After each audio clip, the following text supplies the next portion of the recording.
Okay. Hello and hello all. So it turns out we were wrong about that cartoon.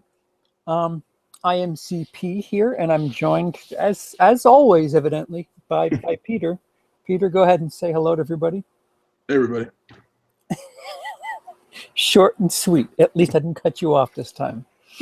Um, so yeah, the the the the numbers are in. So here they are for all to see. Angry Birds came in like a monster. Took Yeah, in 38 million. Uh, Civil War still hung on pretty well there with 33. Neighbors, 33. Wow, yep, that's impressive. yeah, it is. Neighbors 2 came in third with 22 million. The Nice Guys, which I mean, I saw both Neighbors 2 and Nice Guys, and I can't speak for Angry Birds, but I really feel like Nice Guys really deserve some attention. But if you also look at that theater number, they're giving off at least Oh, a yeah. thousand theaters. So, you know, there's something to be said for that. Nice Guys is doing all right in what, a third of the theaters that Neighbors Yeah. 2 is. So, Peter, you saw Nice Guys already as well, Yeah. correct? Yeah. Yeah. I have seen, we went and saw Nice Guys opening night. Your thoughts? If you haven't seen Nice Guys, do yourself a favor and go see Nice Guys. It's Yeah. probably it's easily in my top 5 of the year so far, and it's funny, it's original. Like it's original in the sense of like certain things about it, like its writing and stuff is really well done and stuff. Like it's a buddy cop kind of comedy, right? So it's like, is it original? No, it's like Mm. the premise, like the overall, like, archetype is being used lots of times, but the writing's really good. The performances are great, especially Ryan Gosling. Ryan Oh, Gosling is just like Russell Crowe is very good, but he's playing the straight man. He's playing the guy yeah. who's just, and it's side note, very funny. We were just explaining this to my daughters, and so they just assumed when I said that Russell Crowe was playing the straight man, that meant Ryan Gosling was playing the gay man. They're like, "Oh, That's so funny. Ryan Gosling's," and I'm like, no. I'm like, okay, we gotta explain the straight man, like, funny man routine at Costello. Showed them Abbott Costello, and they love Abbott Costello now. But back to yeah, Russell Crowe's playing straight man, so he's, he doesn't have as much to do. Ryan Gosling is freaking hysterical, and just like little things he does, and just like, I don't know, him yelling about his arm not wanting to be broken, or he's like screaming, and the bathroom scene where he's like trying to get the door open with the gun. Like, there's so much physical comedy and like Yeah, a voice lot of comedy. physical comedy. Yeah, it's just it's a movie that I think you should see if you like funny adult movies that are written for adults, that aren't part of a trilogy, that aren't part of a franchise. Yeah. It's like, why don't you go see an original, funny, well-made movie with good acting? I don't know. Let's go see Civil War 5 more times. I don't know. Mhm. It's like, I liked it better than I liked Civil War. I liked it better than I I liked agree with that. I agree Batman with that versus immensely. Superman. Yeah. I liked it better than both. It's like, Yeah, I kept telling people, well, imagine shit, what was the one he wrote with Bruce Willis? Why is the name just totally out of my head now? oh, Last Boy Scout. Yeah. I said, Yeah. imagine Last Boy Scout and Chinatown and like put them in a blender Put them in a blender, put it in the 70s. and then presto, there's your Nice Guys. But It does have a very weird Chinatown vibe. doesn't it? Does it? Like I, It I totally kept getting it does. like a weird Chinatown thing. I was like, man, why am I getting this Chinatown vibe from It this movie? it totally does, which is funny because it's just like Chinatown set like what, in the 50s or no, I think even 30s. earlier. Yeah, yeah, It's yeah. like maybe 30s or 40s or whatever. It's like before LA is really big. But yeah, but it totally has a Chinatown vibe. And it does have like, it's a buddy cop movie, although neither Hmm. one of them are cops. Right. But I don't know, it just does a bunch of things well, and it does a bunch of things, like I said in my review, and like that, it's like it leaves certain things out, which you'd think they'd want to explain, but they just don't. And it's like they could either be leaving it for a sequel or they just leave it. And you know what? You don't get to know that information because you don't need to know everything about these guys. So it's like you don't need to know, like, so it's like, you literally you find out Russell Crowe's backstory up until a year ago. What the heck was he doing before that? Because, like, there's the diner thing, and he's like, oh, the diner thing happened a year ago.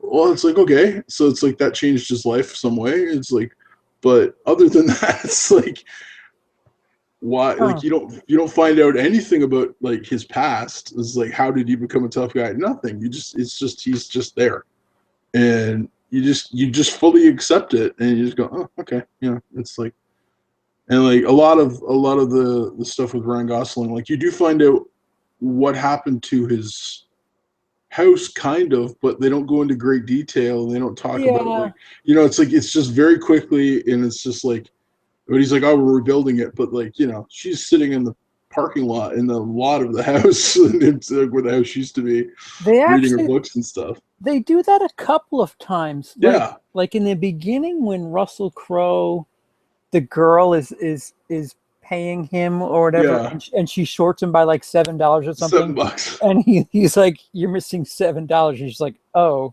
and he makes her pay it. And Like, he makes it fit.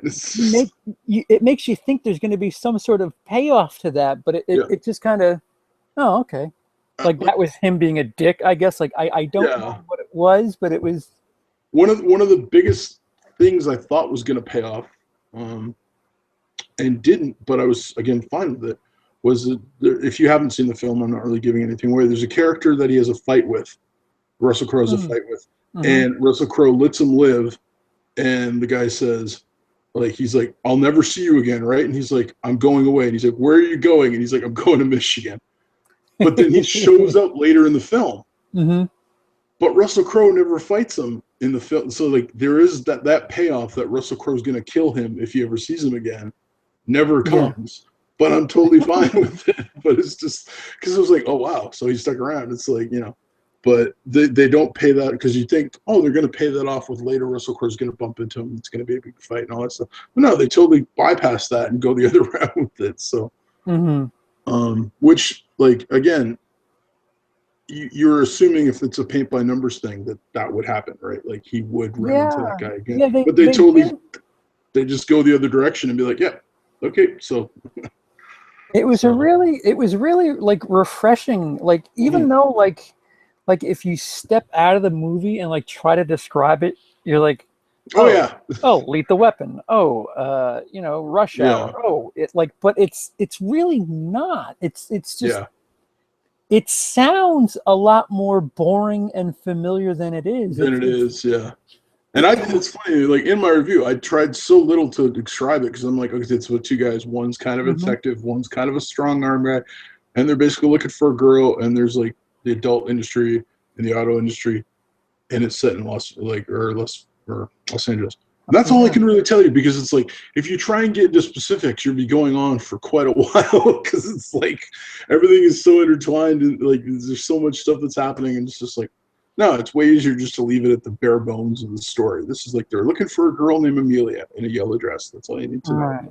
It's like, you didn't see Angry Birds, correct? No, I didn't get to see anything else. I don't particularly want to see Angry Birds. Like, I may see it when it comes out on DVD, but I'll be honest, I don't even want to see it then. I have a feeling it's going to be like a one and done. I don't know. Listen, I didn't think it was going to do that well.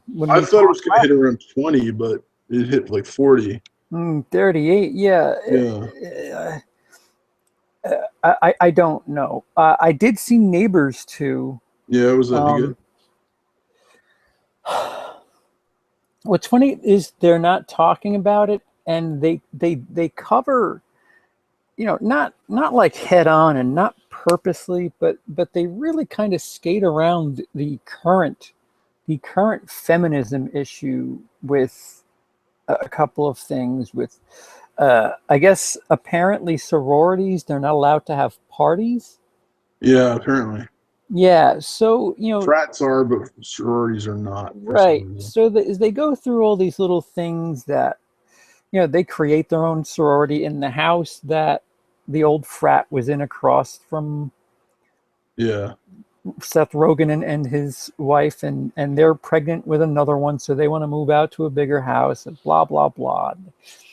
Those same old shenanigans. But they see a lot of the angles that they come across seem to really hint at, skate near, have essence of this major feminist kick. And I'm not saying that like on purpose. I'm not saying that like it harpens anything down. It just feels like and if it were the only movie to do it, it would be so refreshing, because they do it in a way where they go to a party at a frat, and you look at it, any Hollywood movie, you look at a frat, it's a great time, people are having a good time, they're getting drunk, this, that, the other thing, but they look at it as a visiting female's eyes, and it's got this real rapey vibe to it, and you never really think about it. You're like,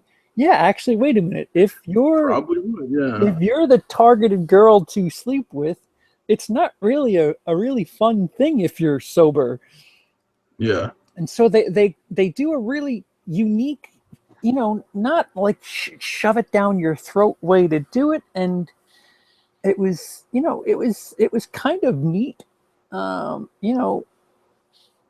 They could have been sharper with the humor of it, but otherwise,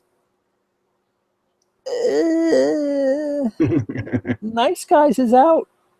Yeah, I'll be honest, I saw Neighbors like on DVD. I took it out of my library because I was like, I generally don't go see comedies like that in the theater, because it's just like I have limited money and limited time, and right, and so it's like I would much rather go see something like The Nice Guys, where it's like it looks much more like an actual story than just a bunch of setups for gags, which kind of is what Neighbors came off as to me.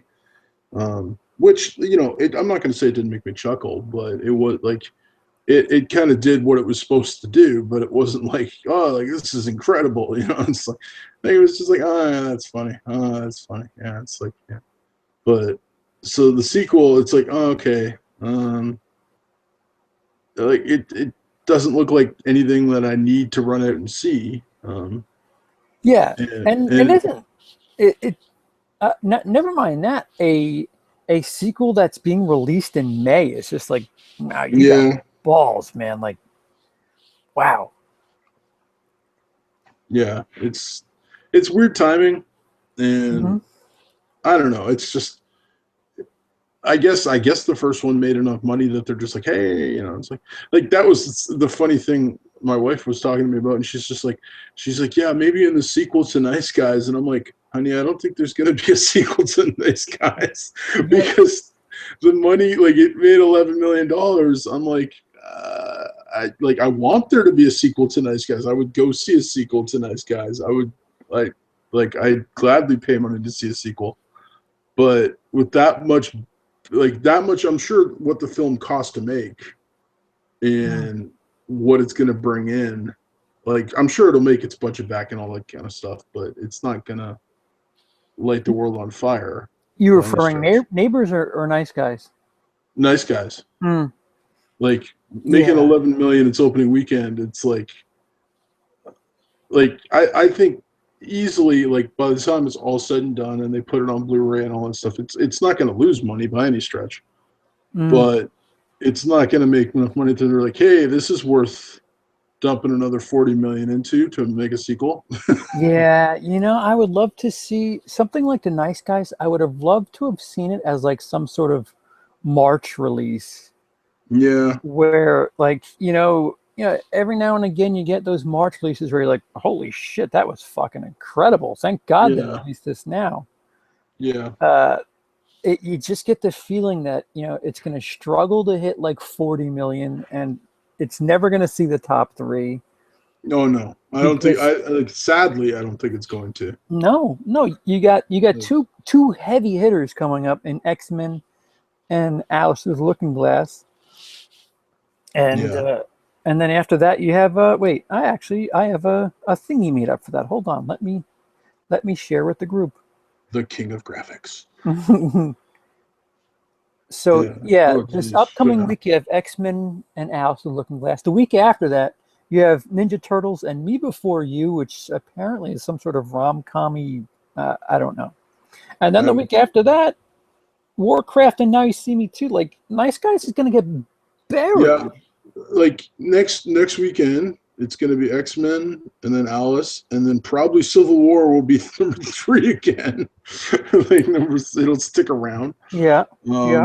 Angry Birds, I think, will drop off the top 3.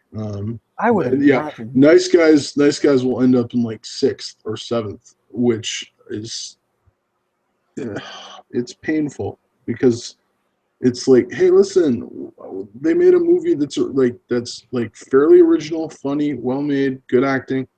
It's like insanely funny, and you're gonna go see like I would if you gave me money to go see a movie and say go see a movie right now, like on Friday night, I'm gonna go see. I would literally go see The Nice Guys again before I go see X-Men Apocalypse.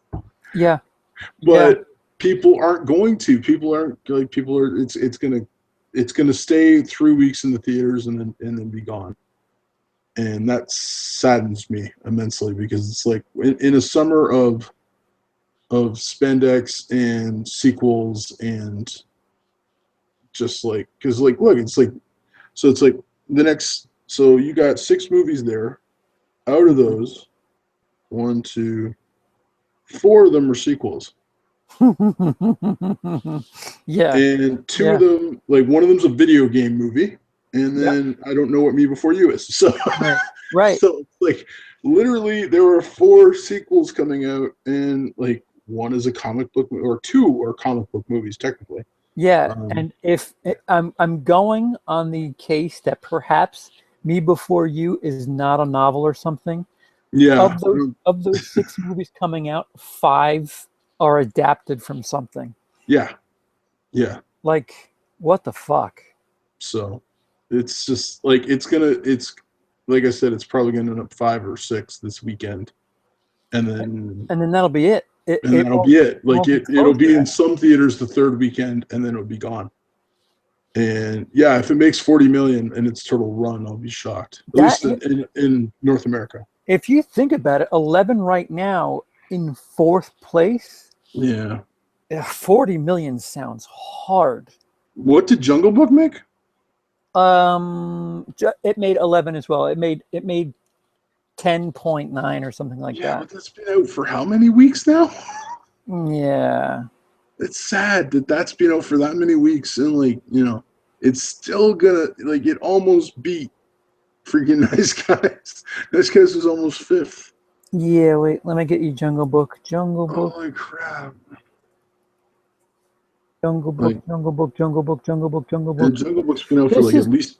This is the 6th week. It was first, 3 firsts, second, 5th. Yeah. So it's been out 6 weeks. 6 weeks, and it's still in the top 5, and it was almost number 4. Oh, so you know what? It was kicking ass. Until Civil War. First weekend, it had the rough competition of Barbershop, or hurt. And then the following weekend, The Huntsman was its competition, and that came in 2nd. And that's gone.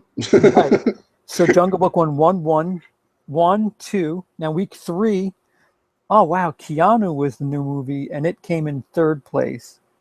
Wow, yeah. Mother's Day came out that week, came in 4th place. Maybe it's just like comedy, because Keanu was also an original comedy. Yeah, that was a word of mouth movie too. It kind of, but then that was it, because this little Marvel movie came out and said bye, Jungle Book. It said goodbye. We're gonna beat a Disney movie with a Disney movie. Yeah, yeah. It's like Disney's gonna hold for like 5 weeks, and then it's gonna give away to another Disney movie, which will hold for 5-6 weeks. Mm-hmm. Then it'll give it away to another Disney movie. Just keep on giving Disney movies and stuff. It's frightening. It really is frightening. It's the weird thing is, it's like, are are there not people who are adults that want to see a movie? Like, I understand Jungle Book making money. I understand Civil War making money. It's like you can take your kids to it. It's fun and all that kind of stuff, right? But it's like Nice Guys is an original, like, it's not part of anything else. And yet it's like, it's like made for adults. It's R-rated. Like, you don't get more R-rated than it's like there's lots of nudity, there's lots of violence, there's lots of swearing. Right? So it has everything that adults want. And well, minus sex, but No, I just want to butt in for a second. Me Before You is a novel, so of those 6 movies, nothing is original. Nothing's original. Sorry, continue. Oh, so it's like, so with that, you have, like I said, an original story written by Shane Black, directed by Shane Black. Yeah. With 2 guys who are legit Hollywood stars. Like Ryan Gosling shocked me in that movie. Yeah, see, Russell Crowe, I understand, like, you could say, okay, Russell Crowe's star power is not what it was 10 years ago. No, it's not. But it's still, he's a Hollywood star. Like, Russell Crowe walks down the street, he gets mobbed. And, like, in regular, like, not in L.A., but, it's like you go to regular places. Like, L.A. people don't care, I guess. I don't know. Yeah, Ryan Gosling, it's like, is freaking, he should be massive. As far as I'm concerned, if he's not, I don't understand it. And it's just like those 2 guys in an original comedy, action buddy comedy. Like, this should have made money, but people are either just not going to see it, or they're going to see other stuff that's already been out for weeks and weeks and weeks, and I don't know. So what was Neighbors 2 rated? Neighbors 2 was rated R. Was it rated R? Okay. Yeah. Yeah, maybe it's like, maybe that's the thing. Maybe it's like opening that weekend against another rated R comedy that was a sequel that already had a built-in audience That's a very, very, very good point, Peter. What killed it, but it's still sad because it's got to be better, I'll be honest, than Neighbors 2. Yeah, a friend of mine actually says, good movies, most people didn't know it was coming out. Everybody he talked to didn't know the movie existed, which, I mean, they're not, that basically means they're not spending their money on marketing. And, can I find their budget? Because, like, I remember, honestly, like, months back, seeing the trailer for The Nice Guys with my wife, and we looked at each other and went, we got to go see that in the theater. Right? It's like, it's like, because we watch, like, I'll sit there and watch trailers. I sat and watched like 10 movie trailers today by myself. And like, it's sad, but but yeah, I sit there and, like, I like watching trailers. I like seeing, like, oh, that looks cool. It's like, that looks neat. That I'll never see. And like, I literally saw the trailer for it and I was like, oh, I got to show this to my wife. And we saw it, and she literally went, we're going to see that in the theater, right? And I was like, yeah. And like I said, we got there 25 minutes early because I was like, I didn't want to have to, like, and it's like, we walked in and there was like 10 people in the theater, and I, of course, did my obligatory joke, which is, if I walk in a theater and there's like 1 person sitting there, I'm like, oh, all the good seats are taken. I just, every time I walk in, and I immediately go, oh, all the good seats are taken. So Nice Guys has a budget of $50 million, which I don't think they're going to make that back. $50 million? Yeah, $50 million. We'll make it back once Blu-ray sales hit and word of mouth hits, right? Like, this is going to make its money on Blu-ray, but like, it's just $50 million. They spent $50 million, and their ads and marketing weren't that big a deal. No, because like I said, we saw the trailer months ago. And then we didn't see anything again for like months. And it was just like, and then it was like the week before we saw the trailer again. It was like, oh, it's coming out next week. Yeah, we'll go see that. But there wasn't a big marketing push for it. I'm telling you, that's a March movie, or maybe if it's rated R anyway, if you need to put it out in the summer, throw it around August. Yeah. But what the fuck are you doing? See, around August, you have all the people who are tired of the spectacle and the blockbuster, and this is anything but that. Like, it's exactly. there's no citywide explosions. There's no aliens. This is an adult comedy detective story. And it's kind of smart about it too. So it's like a perfect segue movie where you're like, oh, I'm done with the fucking running around in fucking weird clothes thing. Yeah. All right, get me to Oscar season. Oh, here's this nice little sort of palate action cleanser. movie. This should have been a palate cleanser for the summer. Yeah, like I swear to God, I have to create a title, some sort of job, and I have to get it where it's just like, all right, guys, no, you're not. First of all, you're not releasing that at all. Throw that out. Give me $5 and you're welcome. B, take that movie, put it there, and switch this and that, and Fox. Yeah, if it had come out, have to call me. Yeah, if this had come out in August, the end of August, I think it would have done much better because, like, especially if it wasn't going against anything similar, like adult R-rated comedy and stuff. It would have been just a nice change, like pace of change. What the freak does that mean? Change of pace. Change of pace. You just worked your mixed. I just flipped it up. Yeah, I do that all the time. You know what nobody talked about this, but Whiskey Tango Foxtrot re-released. It came out in March, and then they re-released it in May. Fuck it, do the same thing with Nice Guys. Yeah, release that the week that Ghostbusters comes out, and for all the parents. No, because not with Ghostbusters. Just the end of the summer. Literally, they should just re-release it at the end of the summer. Yeah, no, it is. It's a really good, like you said, a palate cleanser, like a really good movie to just. All right, and it's got all that boom and bang in case you wanted that from the. Yeah, it's got shooting out stuff. But it's really smart and funny in case you want to start getting ready for the the good stuff. I literally think like that would be. And you see, all the people like us that loved this movie, by the end of the summer, word of mouth will have gotten out about the movie, right? Mm-hmm. And so you have all those people who are, I heard that was really good. Mm-hmm. And then if you re-release it for 2 weeks, they've already paid for the movie, so it's not going to hurt them to re-release it. Right. There's nothing good at the end of the summer ever. Yeah. Right? Like the end of the summer is all the dregs left over, so it's just like. We'll release it in theaters, limited run, 2 weeks only and stuff. I guarantee you it makes more than $11 million its first weekend. Because people will be like, oh, I've heard about this. That guy on the internet said it was really funny. It's like my friend told me that he saw it and said it was great. And, it's like you're going to have that crap happening all summer long. Because crap will happen in the summer and people will go, hey, man, The Nice Guys was way better than that movie. And, it's like people who loved it and stuff. And, like, I'll be honest, the people in the theater that watched it with us enjoyed it. Like, man, the one guy who was in the same row with us literally spilled his food because he was laughing so hard. It is weird that dynamic may not meet. Perhaps it's just a thing that doesn't work anymore in the movie theater. Like, you think about it, just like, like Rush Hour, Bad Boys, Lethal Weapon, shit, even the other Shane Black movie, the one I was just talking about. Last Boy Scout. Last Boy Scout, which literally has the same dynamic, the two guys and the little kid. It's literally the same dynamic. Yeah. Maybe, I don't know, fuck. Is America really just like, nah, we want to see superhero movies now. Yeah, we just want to see things explode with spandex. Yeah. Have you heard any of this?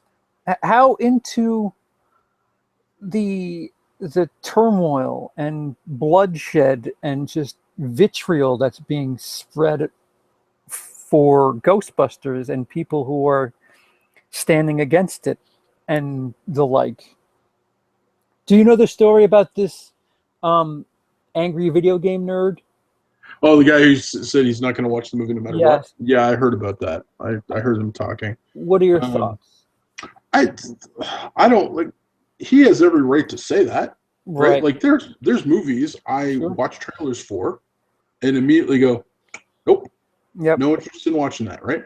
Right. But I think to go and do a whole thing on it, which apparently wasn't like a 2-minute thing. It was like a 15, 20-minute rant about it. Yeah, I think it was under 10. Was it under 10? Okay. It was wordy. It It wasn't. was, okay. Yeah. To do a whole rant against it and say you won't see it because it's terrible. Um, Yeah. like a couple years back, my buddy was in a bad mood with me, and so everything I said was wrong, right? And so a trailer for what was it? Some Monte Carlo movie. I don't know. Some movie with the girl that dated Justin Bieber came up. Selena Gomez. Yeah, a Okay. movie with her where she was going to Monte Carlo or something, Okay. and it looked so freaking terrible. Okay. And the trailer came up, and I just went, "That movie's terrible." Hmm. And my friend, of course, who was like pissed at me, was like, "You can't say that. You haven't seen the movie. You don't know." I was just Yeah. like, "What? He's like, you don't know that may be a great movie." And I'm like, "Do you want to see that movie?" He's like, "No." And I'm like, "Then shut up." Yeah. But I'm like, "But yes, he actually had a point. I hadn't seen the movie, so I couldn't say it's terrible." Um, and so it's like, you can't actually say Ghostbusters, the new Ghostbusters movie, is terrible until you go and see it. You can say it looks terrible. I can say it looks terrible because I think it does Yeah. look terrible. Yeah. But I can't say 100% accurately that this movie is terrible and this movie's bad. And Maybe they just cut a really shitty trailer. and Maybe, what's like, funny is we've both kind of, I mean, we've almost made it a running gag on yeah, whatever you call this show that we do right now. yeah, Every time we've had one of these, we've kind of been like, all right, let's shit on that's Ghostbusters. shit on Ghostbusters. But And I don't think we've ever said the movie's gonna suck. It just looks really dark for that movie. yeah, Uh, but you know, what got to me was the fact that he said, like, well, he made it sound like he's a reviewer. yeah, And dude, if you're a reviewer and you're not gonna watch it, dude, like that's not cool. yeah. No, that's not right. Like I don't know what his deal is. I mean, he seems like he's more a video game guy, but like say Yeah, he does do reviews for a local paper or something like that. It's kind of annoying that, you know, yeah. somebody who wants to know what he Yeah, thinks. That, it's like I really want to know. Is it as bad as I think it's going to be? yeah, if it's Yes, your it is. job, You if it, haven't seen it yet. It's yeah, like, you can't go to work and be like, no, I don't, I'm not doing these TPS reports because yeah, I just don't like the fact that we're using red ink today. Well, yeah, get the fuck out then. yeah. Like, It's yeah. like, It's I'm. You got to see it before you can slam it and yeah. say it is terrible because it Listen, could it be. looks bad. Yeah, It looks really, really, really unprepared for. It's funny because I remember we were talking about the fact that I think they're banking on the fact that it's kids that are going to want to see this who have never heard of or seen the Hmm. original. Hmm. My daughters, I'm going to get them tomorrow. I was thinking about doing this tonight. I'm going to get them to talk to all their friends and do a poll and ask them how many of them have actually seen the original Ghostbusters movie, and out of their class. So it's like each kid like has like 30 kids in their class or 25 kids in their class around that. And I want to know how many of those like grade not eights and sixes have actually seen the original Ghostbusters, because I'm betting it's not very high. It's like out of that demographics, just like 14 and 12-year-olds are basically. Uh-huh. And I'll let you know. I'm going to get them to do it, and I'll let you know what the results are when I get them back. Because again, I think they're totally banking on the fact that it's just kids.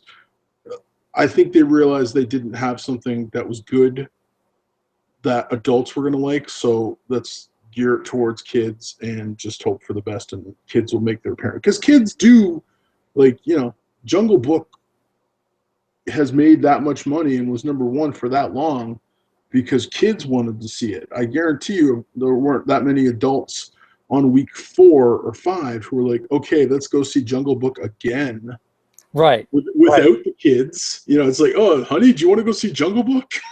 Or do you want to go see Nice Guys? Do you want to go see? And it's like, come on. It's like that's kids, right? It's kids, and that's why Angry Birds made almost $40 million, because kids bugged their parents, and their parents were like, okay, I'll take you to see the stupid movie.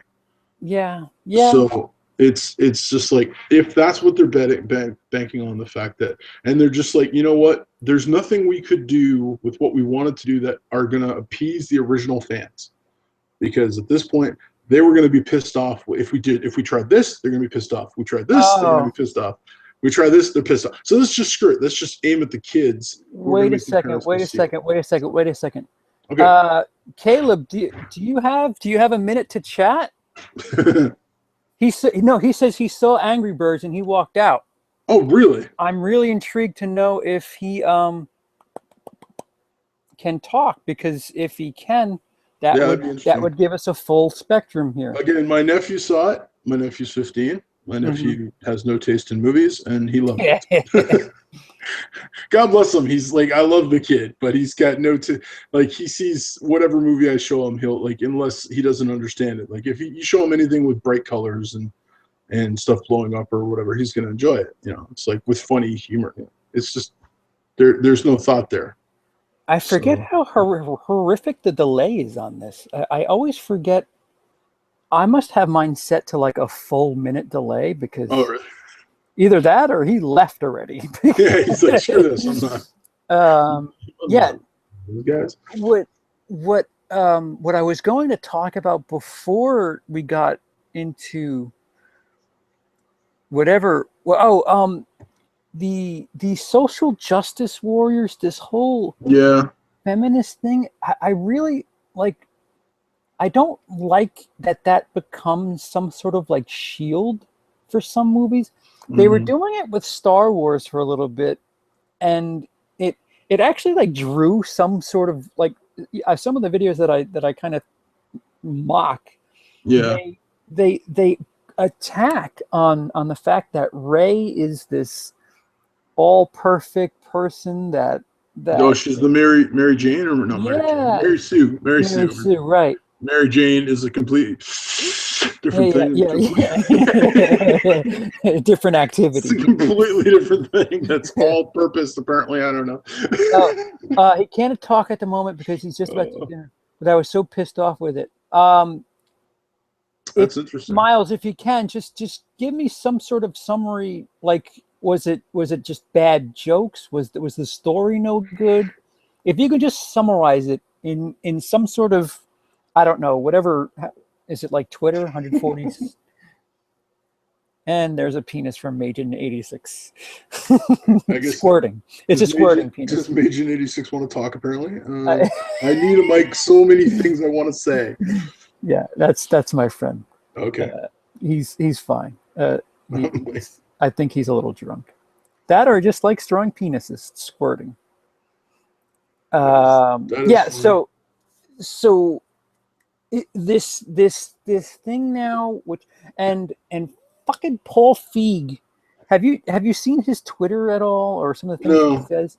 Like, he just outright called some Ghostbusters fans assholes, and it's just I remember hearing about that. It's just like, dude, you're geeky assholes. Yeah, it's just like, you're making a movie called Ghostbusters, and you're calling Ghostbusters fans assholes. Like, I get it. I know what you're trying to do, but fuck you, man. Like, really? Yeah. It's one of those things where you should just, like, if you, not to quote mothers everywhere, but if you can't say something nice, just shut the fuck up. Yeah. Yeah. It's not the way my mom exactly said it. He's the director of the film. Like, dude, you better have thicker skin than that, man. Like, what the fuck? If you can't, like, belittling the fans of the original franchise, which I am a huge one, as we've talked about. Like, I know dialogue from the movie that I can quote.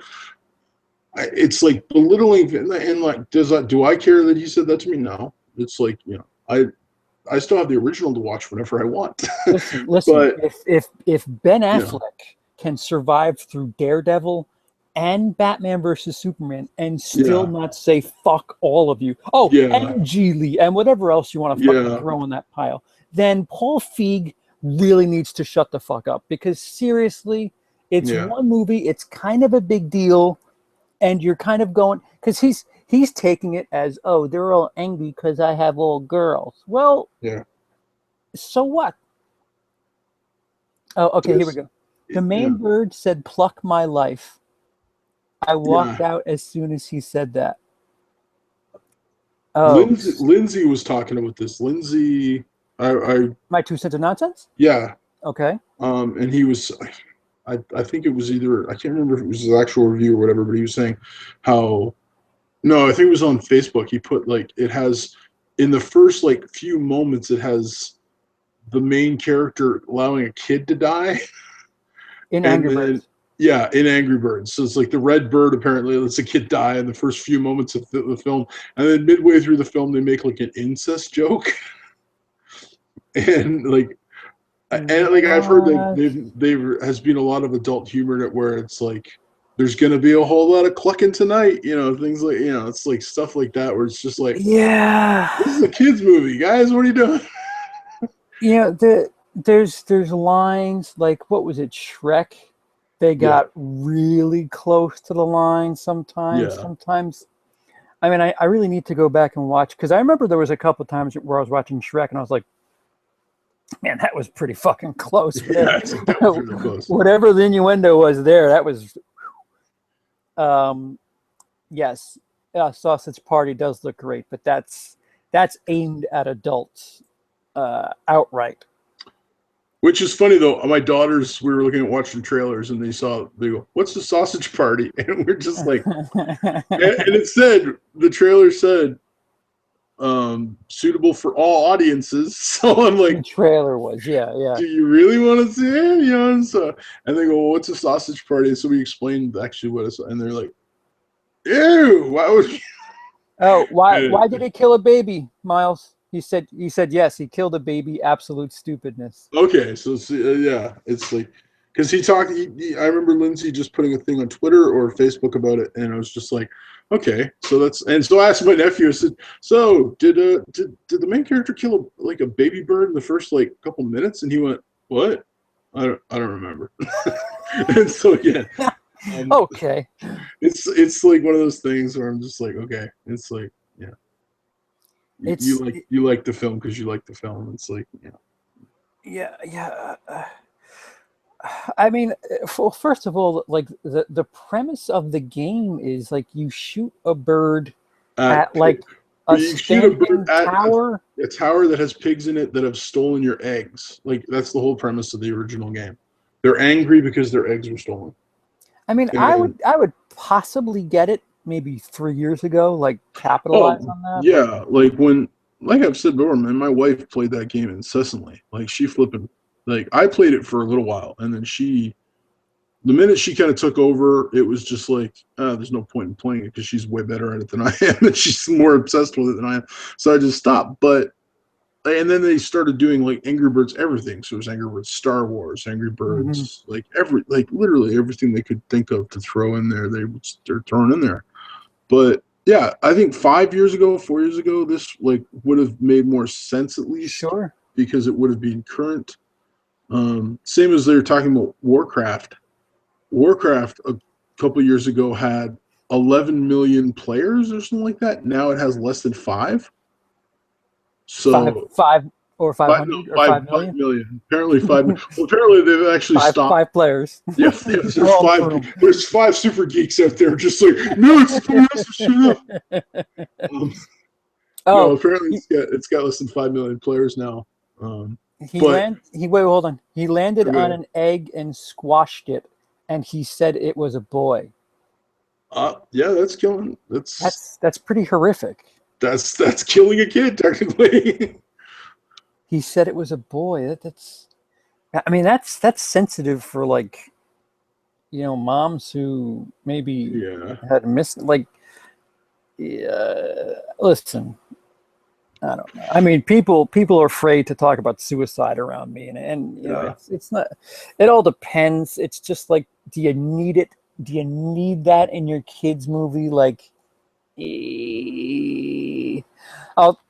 dinner's ready. Thank you so much, Miles. Yeah, I just said thanks to him. Yeah, well, dinner. Here I am getting ready for bed. He's eating dinner. Go figure. Yeah. Other half of the planet. Yeah. Why do you guys have to be so over there. I don't understand. Um, It's magical. What are you talking about? yeah, I know. It totally is. It is magical when you think about it, man. It's like you Dude, tell people 30 years ago, hey, you're going to be talking on screens to people halfway across the planet, yeah. and it's not going to cost you hardly anything. And we take it for granted Oh, so man. much, People man. Like, freak out. oh, shut the fuck up about how hot it is in Australia. I don't care. I know. And it's just like, you're talking to someone in Australia. What are you Australia. talking about? Yeah. Yeah. Well, so anyway, back to Ghostbusters. And Ghostbusters and we, feminism. Man. the, why why do you think that they're trying to make it that the reason everybody's going fucking ham and angry and ganging up on this thing, like, why do you think they're using, like, because like I said before with Star Wars, they tried to make it a thing, but Star Wars was pretty fucking incredible for. Yeah, Star Wars, like it's you could say a lot. It's like, oh, she's like the whole Mary Sue thing. Like it was just like, but it's just like, well, guess what? You have characters throughout the history of the film, and especially Star Wars. Like Luke Skywalker was able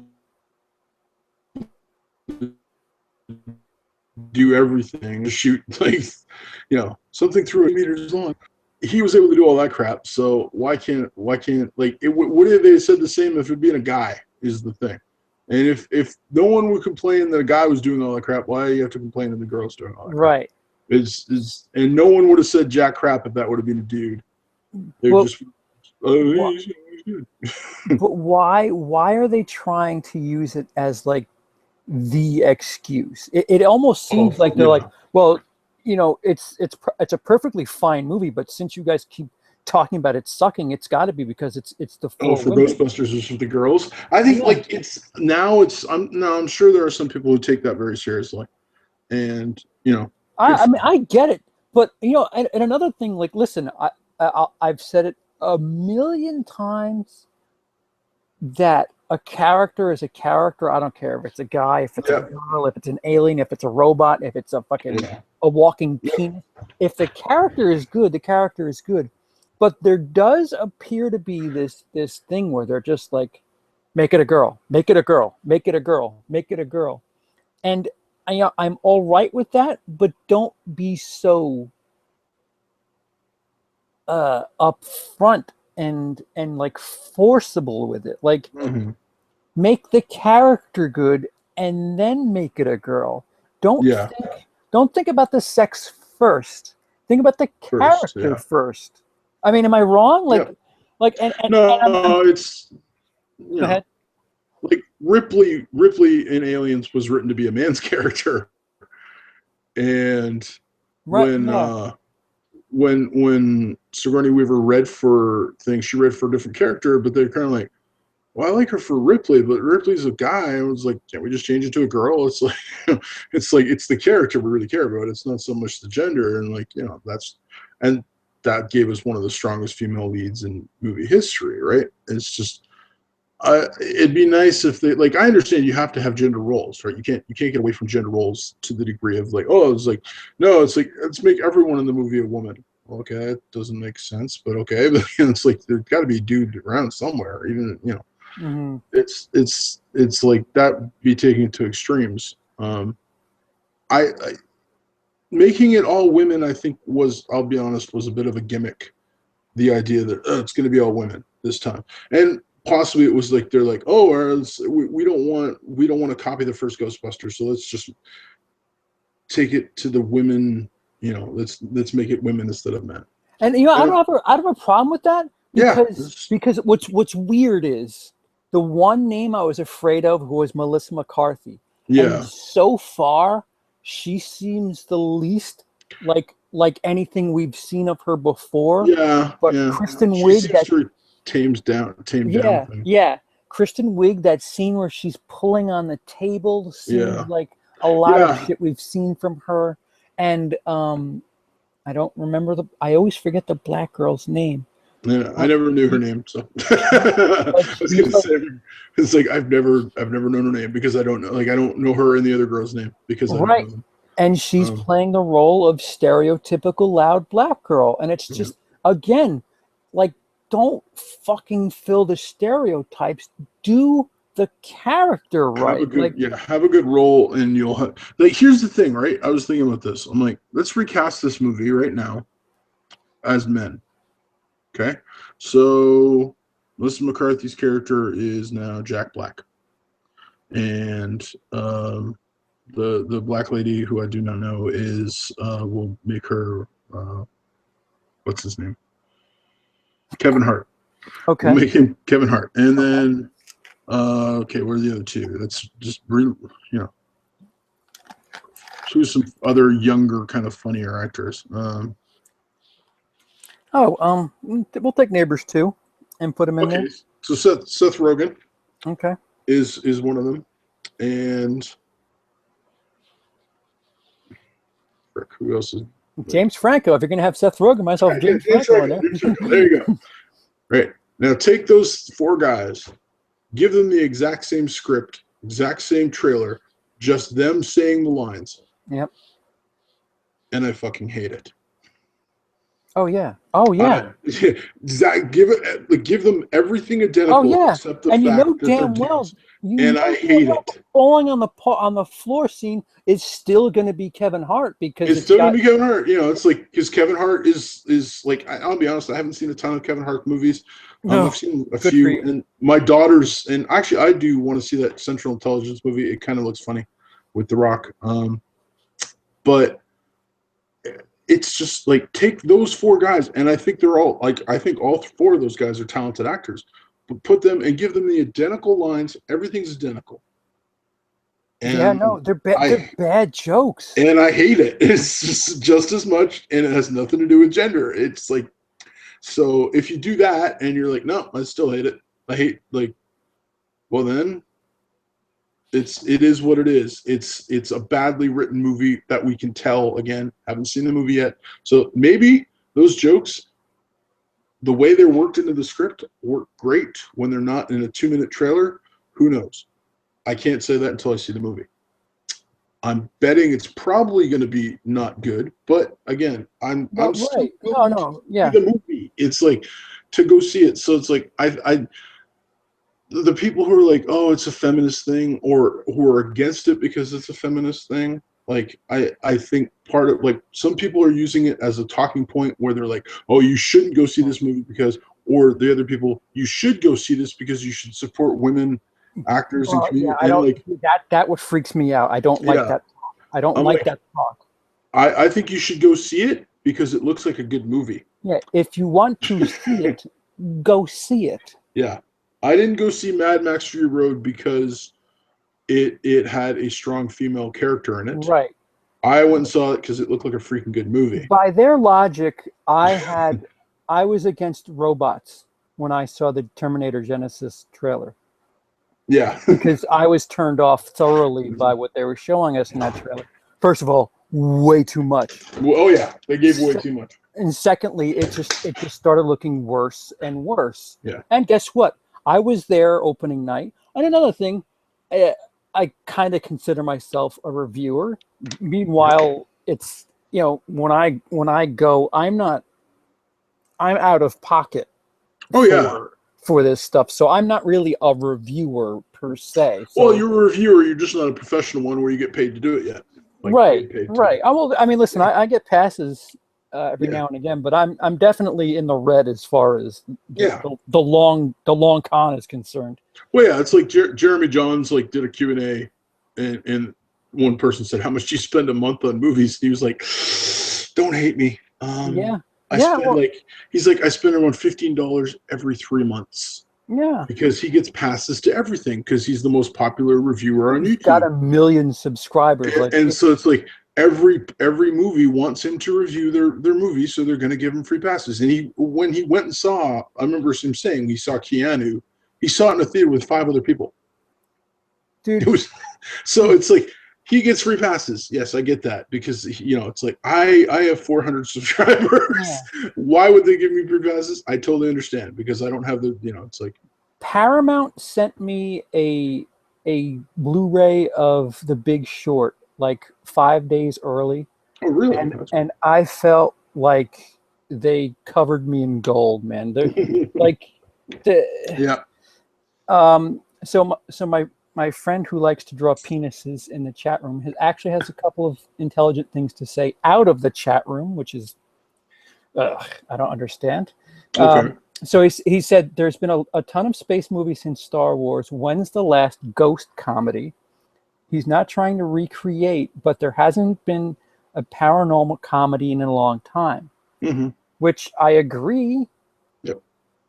But it's a really, really, really, really minute genre, right? It's a subgenre of anything. Yeah, but part of the difference also is though there have been a lot of space movies, but none of them have called themselves Star Wars.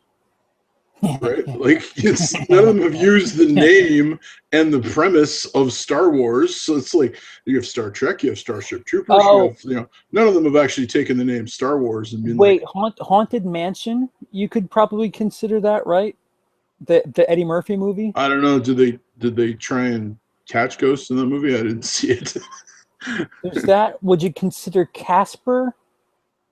Well, he tries to catch ghosts, but it's Right. they're trying to get ghosts to go into the other side, so that's more of a As far as a comedy is concerned, you're probably right, Majin. It is an untapped subgenre, yeah. but I don't understand. Then why call it Ghostbusters? Ghostbusters. Why not? If they wanted to make a similar movie, everyone. Here's the thing: everyone would have said they're ripping off Ghostbusters, right? But it would have you would have had less people mad if they said, "Listen, we don't want to rip off Ghostbusters. Right. We want to tell a story about people who are catching ghosts in New York City." Right. Or Right. even if they would have filmed it somewhere else and said it wasn't New York, it probably would have been easier, like Los Sure. Angeles or something. And so take it different location, all that kind of stuff. And they could have said, "Listen, we love Ghostbusters. We don't want to rip off Ghostbusters. We just have this idea it's similar to that, but we want to change it. We don't want to call it Ghostbusters because of that. We want to call it Ghost Catchers. I don't know, whatever, or like." I don't know whatever they want to call it, but I think they would have had their fair share of it's a ripoff, but they also would have had a lot of people go, oh, okay, so it's like Ghostbusters, but it's not. They're not using the name. There's no Ecto-1. They're not using all the tropes from the show, right? Again, there's been a lot of space movies, but no, you can't call them a Star Wars because they get sued. If you think about Fast and Furious, they outright admitted, listen, it's Point Break with cars. Well, you know what? I'd rather be accused. Wow, this is like a cheesy version of blank. I'd rather be accused of that than like you recreated it and this is fucking terrible. Yeah. I'd rather it the other way around. I'd rather like, all right, let's do Point Break, but we'll just switch it with cars and we'll call it Fast and Furious. We'll call it Fast and Furious. At least some people will play dumb and be like, "Oh, this is because you're gonna have tons of people who go, "Oh, I didn't know that," And again, you wouldn't have had all this backlash. When I saw Fast and Furious, because that is one of the ones I actually did get a press pass to, but I got that was because I stalked a girl who was from a radio station. I think we talked about that. Oh, she was beautiful. Anyways, but she gave me passes to see the Fast and the Furious in Toronto for the premiere, and so we got to go and see the premiere of Fast and the Furious. And it's just like we literally came out of that going, "That was fun," and my friend's like, "That was totally Point Break," and I was like, "Yeah, you're right." And it was just like, but neither one of us were mad about it. Yeah. No one and I heard people go, "Oh, it was Point Break," and I was like, "Yeah," but no one was just like, "Can't believe they flipping remade Point Break and labeled it." No one cared. If you think about, like, there are things about certain things, and you don't have to recreate the name. You don't have to recreate the exact things. Mm-hmm. You've got to recreate what makes them special. take 21 Jump Street. 21 Jump Street was a show that was kind of serious. Jonah Hill said, fuck it. We're going to have a little bit of fun with it. We're not really going to copy much from the show except the fucking name. The premise, like, right. It's about guys going into high schools that look way too old to be there. Yeah. And that was it. They took the spine of the movie and they said, all right, let's give it a life. And the fucking thing, they might make 4 of those fucking movies. Yeah. Well, the third one's like a Men in Black crossover. So I don't know. Yeah. That's gonna be weird as anything, but it could be really, really funny. So I don't know. I'm just like, whatever. For in defense of the original show, I don't remember much about the show. The 18. I was. Oh, okay. Right. Well, yeah. I remember 21 Jump Street. Okay. And it's a complete difference. But they took something that was special. Yeah. Basically used a name and made it something different while still being similar. The A-Team failed at the box office, but I felt I liked that movie. I love that movie. And it's the guy who does Smoking Aces, whose name slips my mind. Joel Carnahan? Anyway, that movie was so much fun when they're trying to aim the tank when they're falling out of the sky. Like she's like, what are they doing? They're trying to fly the tank. It's so absurd, but it's hysterical. Just do it. Like this last Point Break, I watched 30 minutes and I said, I don't fucking care. I don't care. Have you seen any of the new Point Break? No, I have several. I'll be honest. Several times I've like been looking at the movies at my library, and it's been there, and I'm just like, no, maybe later.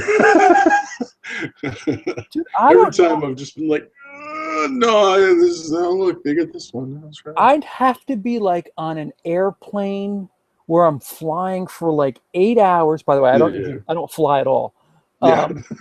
Where all the other movies are broken and my iPod is dead and my pen is out of ink and I'm really bored.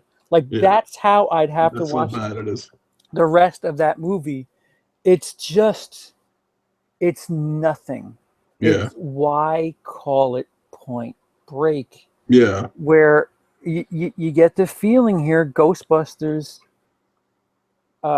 maybe there's some sort of camaraderie there that we're not. I mean, obviously Heidi picked that up in a trailer, but I don't know. I don't know what they're doing. I really don't. I hope it's good. I really do. I'm with you. I'm really with you. I don't think it will be, but I hope it is. And I think the guy who said he refuses to see it no matter what and is telling everyone that it's terrible, like, he has a right to say that, but I have a right to say lots of things that doesn't make it right.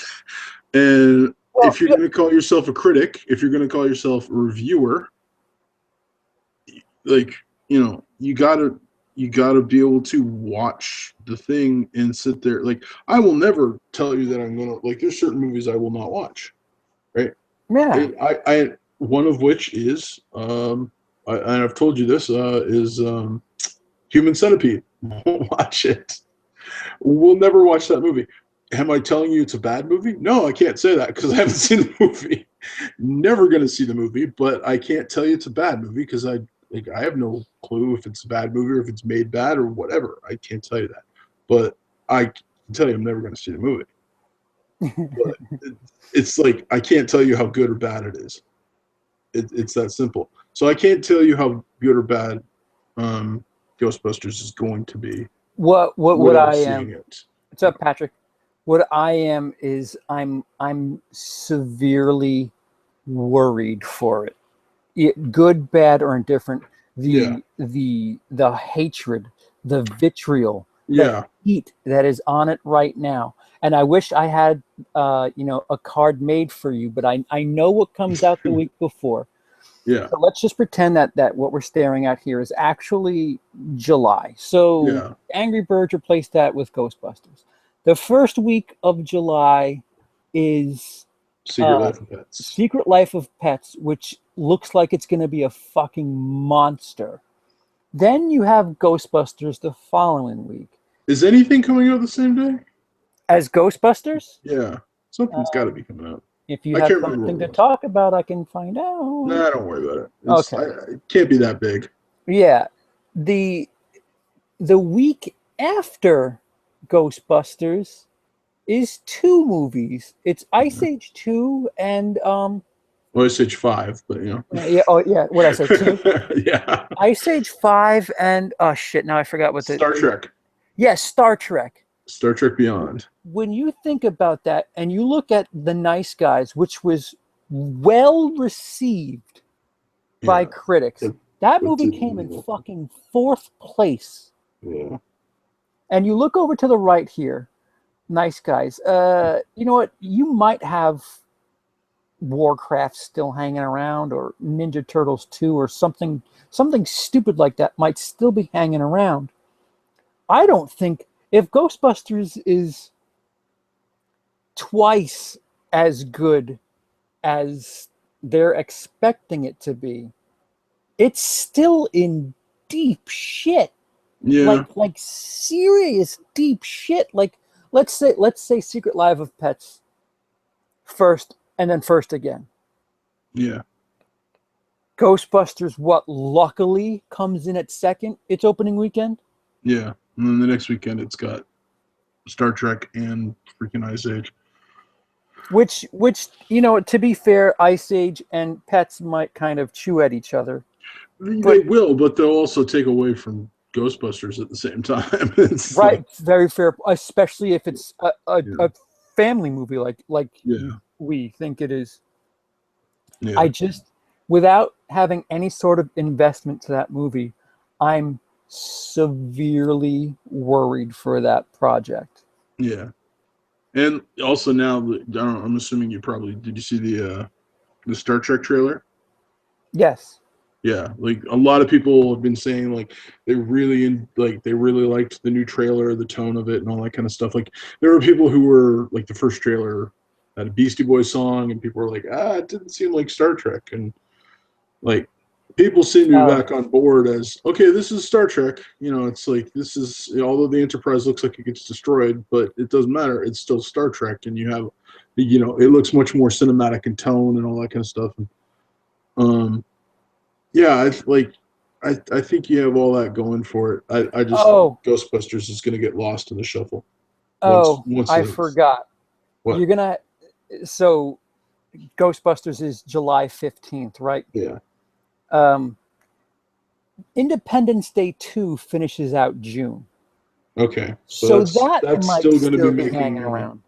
So that's the last weekend of June? Yep. And that's 2 weeks later that Ghostbusters comes out. Yeah, that'll still be around. That'll be in like the top 3. Probably. Then You'll probably have like Secret Life of Pets and the Ghostbusters, and then Ice Age, Independence Day, and then Star Trek Beyond. Yeah. And Jason Bourne and Bad Moms after that. Like it may linger in the top 5 for 3 weeks. Oh, and then to open August, Suicide Squad comes out. So it's just, bye Ghostbusters. But yeah, I think it'll be gone by then. I think like it all depends. I think the 2 weeks top 5. That's all.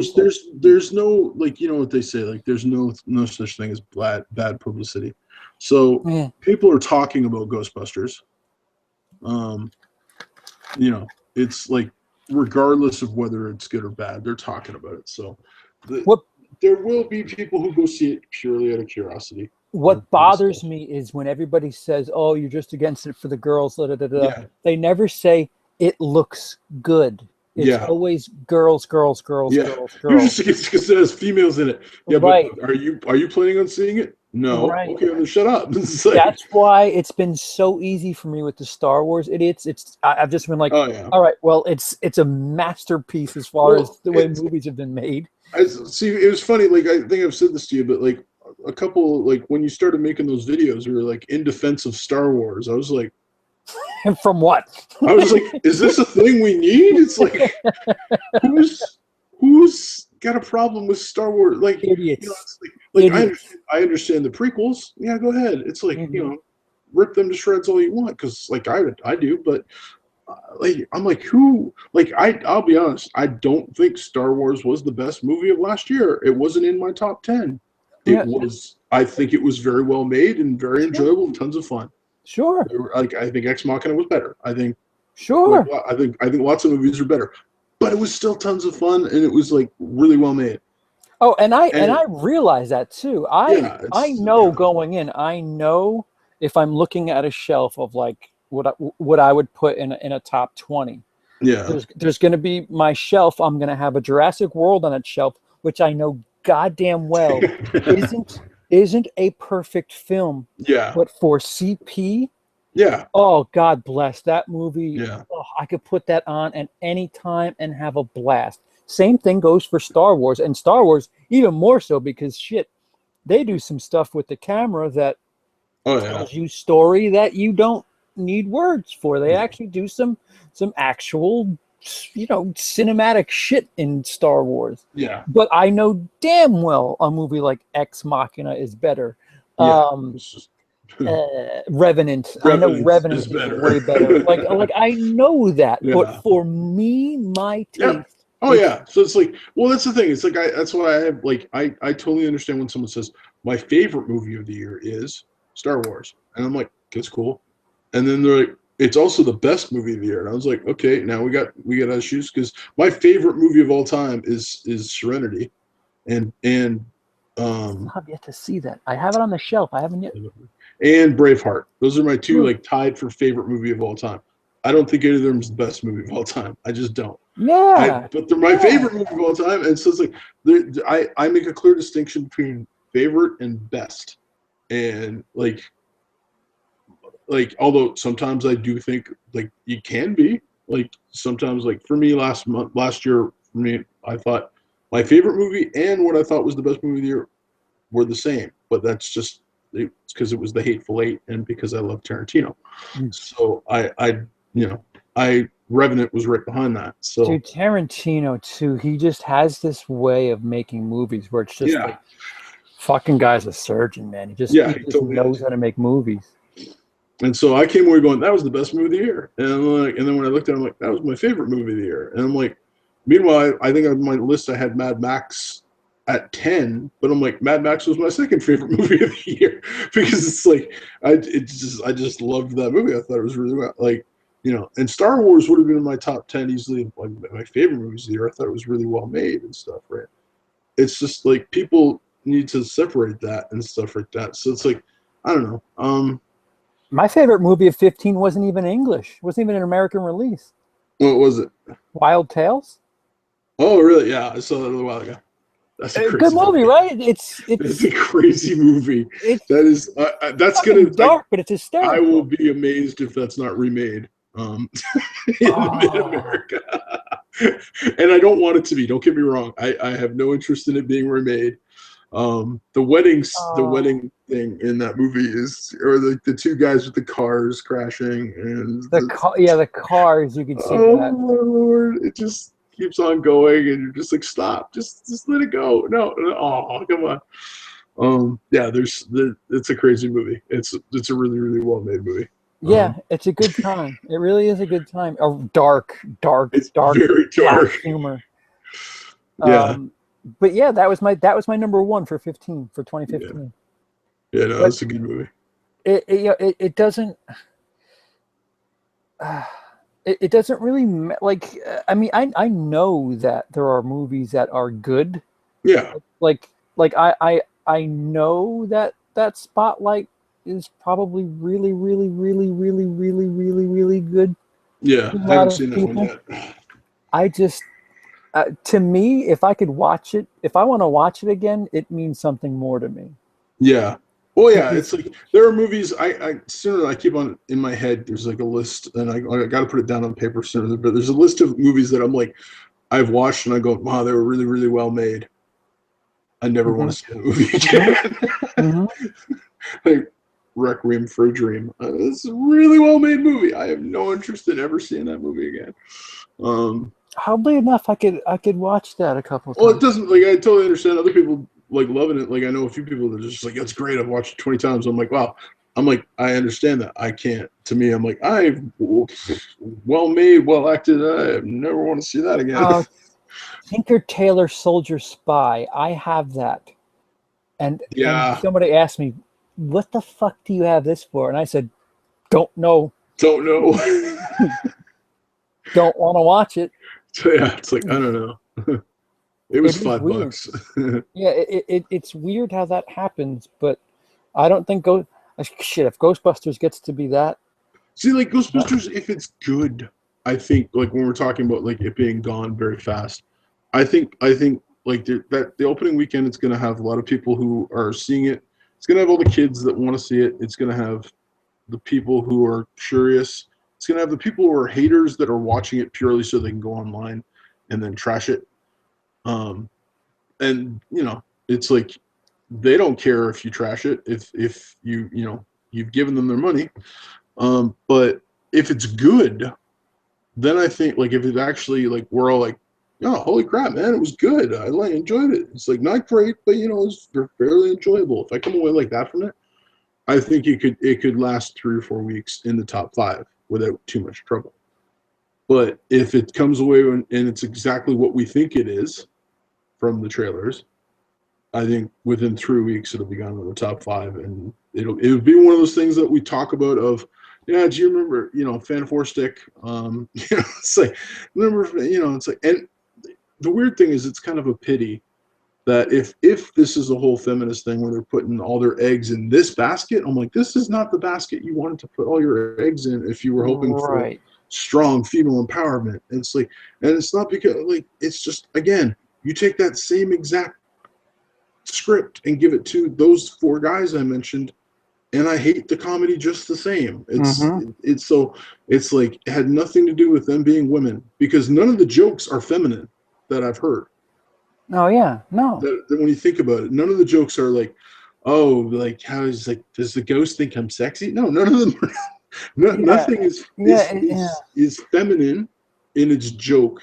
It's a neutral joke. Well, I mean, I guess the one where she like it went in all cracks or something like that. All of them, and it was just like, okay, but that's shoot me in the face, please. You could have had a guy say that. Yeah, it would have just But it's one of those things where it's like none of them are overly feminine, like where it's like, okay, guys could say all those jokes. And again, if you put guys in all those jokes, I still hate the trailer because none of those jokes worked for me. So it's like if feminism was putting all their eggs in this basket of, oh, we want a movie, because like I've said it a million times and people are probably tired of me saying it, but like I love strong female characters because I have 2 daughters. So it's, to me, Furiosa rocked. And I'm waiting. I'm not waiting. It's like it's on the list to watch. We're not done with Phasma neither. We might get some fucking crazy badass Phasma fight scene. Yeah. So it's like I love strong female characters. Rey, I love having a strong female lead that my daughters can go. I'll jump off of Rey. Smart. What if in episode 8, she does the Luke from Empire and she trains for all of episode 8. And we get a fucking Phasma going after Finn type thing in episode 8. That would be fucking awesome. Cool. That'd be cool. But even like Rogue One, the main character is a girl. Yeah. And again, I have no problem with that. And I love strong female leads. It's like, because it's like my daughters can look at that and go, hey, it's like, women can do crap. And I always joke with them. I'm like, yeah, it's a pity men are so much better. And they're like, Daddy. It's like the only reason I'm not that enthused about her in Rogue One is because of what's his face? Ip Man. Oh, Donnie Yen. Donnie Yen, and then you have Ben Mendelsohn as what appears to be a major bad guy. Yeah, Oh, I fucking love Ben Mendelsohn. yeah, Ben Mendelsohn's great. Oh. So, like, there are a couple of reasons why I'm a little more fired up Oh for yeah, other things going on in Rogue One. yeah. But But she looks like she's a good actress, and she yeah, looks like she's gonna carry that role right. well. If you could go back and somehow change the fate of one of the last 5 or 6 years, 10 years if you want, movie that kind of really probably should have succeeded but didn't. I'm not even saying like feminism reasons, whatever. Yeah. What major blockbuster-ish movie would you go back and fix because it actually is, in your opinion, a pretty decent movie that just got misunderstood or something? That's hard. I'm trying to think what's been out in the last I couple of years. because I could think of a couple off the top of my head. I would remarket John Carter and call it John Carter of Mars. Yeah. And I mean, listen, I'm not saying the way I do it's going to make it a I billion. know. Okay, I know. go ahead. Dread. Very good choice, sir. Very, very good choice. Dread is a movie that I love, and I watch at least once a year. And I have preached the gospel of Dread Yes. to my Yes. friends and to people. You know, it's like, and it did nothing at the bar. Like Dread came out in the, and it was so funny because, like I said, like Dread came out in the theater, at my theater, in Pickering. We have like 8 theaters, like eight screens in the movie theater in Pickering. And it came out the first weekend, and I was busy that weekend. Literally, was doing stuff, and so I couldn't see anything. And I was so hyped for it, and I was like, "Yeah, it looks great." And I was like, "I'll see it next weekend." And I went the next weekend, and it was gone. They left it in the theater for one. It made so little money that they literally pulled it after 1 week and went, "Nope, we don't need that." And I was just like, "But I wanted to see that." It's like, and this was back when I hated 3D. Like I literally, to me, I'm just like 3D, whatever. You know, it's like now. But there was a time when I was like, I fucking hate 3D. I hated everything about it, and like I wouldn't go. But they're like Dread 3D, and I was like, you know what? That movie looks so cool. I will freaking go see it in 3D. And it lasted 1 week in the theater and was gone. I If don't I remember anything about it that was especially 3D-ish. A lot of the slow motion effects and stuff, Oh, the like drugs? with Okay. the yeah, the drugs, like she's in the bathroom with the water and stuff like that, and like her stuff going towards the camera. There's a lot of stuff that I'm like, you know what, I could totally see this in 3D and be fine. It's a very good pick, sir. But oh flip, I would, if I could just remarket Dread. Like I wouldn't change anything about the film. Like I Oh, wouldn't yeah. mess with a frame of the film. Sure. If I could just I'm saying the same remarket thing it. to John Carter, even though that's, I mean, maybe, I mean, there's a handful. John Carter, the A Team, I would probably definitely play Like I on the really enjoyed comedy. the team. I was kind of sad when it didn't do as well, and I was sad it didn't get a sequel.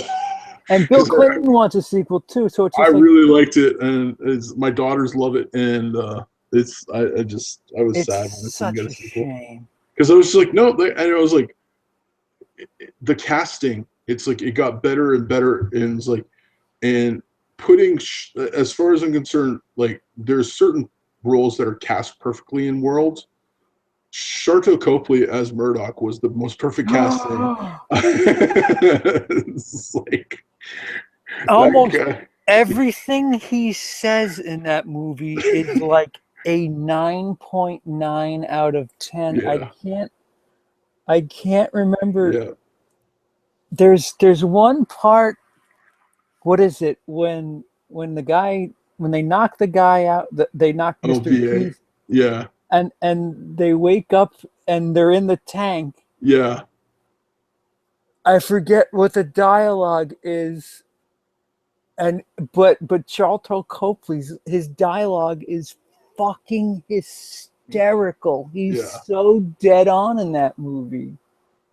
Yeah, no, Oh he man, was the casting in that was just like, it was like, oh, yeah. Liam Neeson as Hannibal. It's like, no, that's good.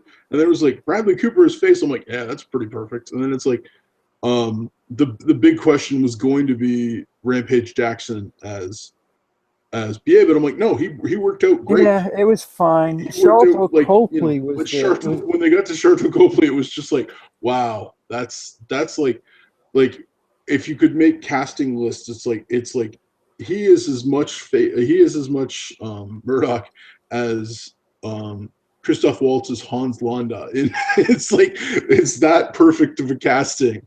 Tell us a story. Tell us a story, Peter, because I got to find it. About A-Team or something else that you felt was underrated. I'm trying to think what else was. Drive was definitely underrated. Ooh, okay. Like, Drive didn't do enough nearly at the box office. But let's see what else. John Wick didn't get the. How'd you feel about Lone Ranger?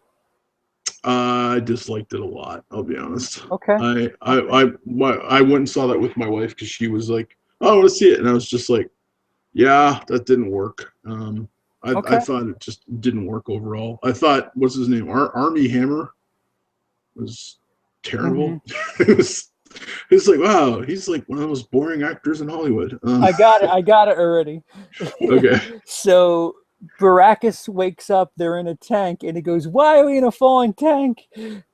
And Murdoch goes, "Because the plane exploded."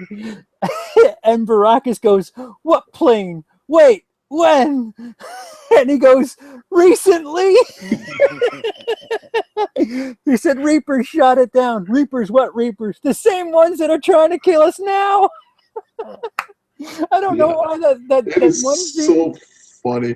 It's the way he says "recently." I wanted to fucking piss myself.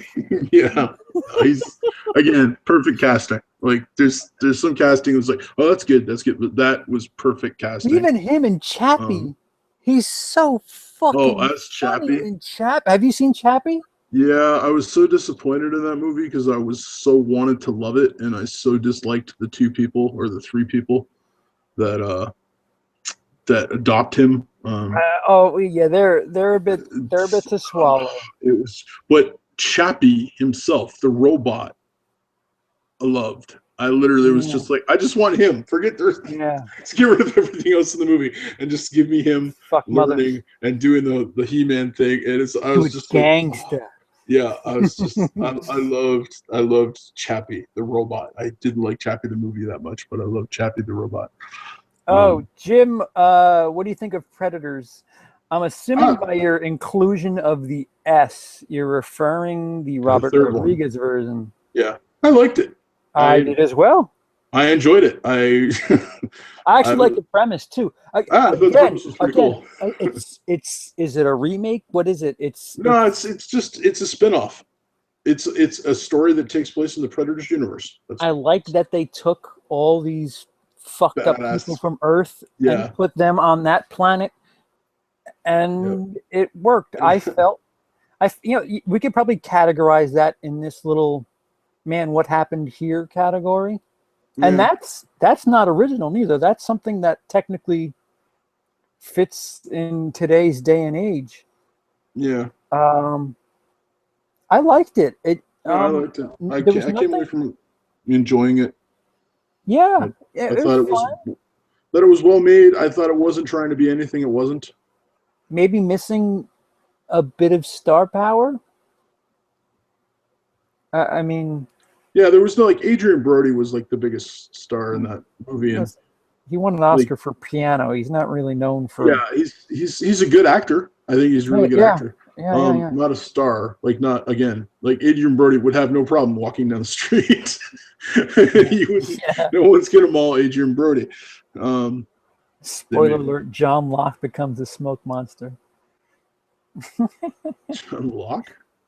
That's I'll leave that alone in case you ever decide on watching a certain television show. I give Predators a 3.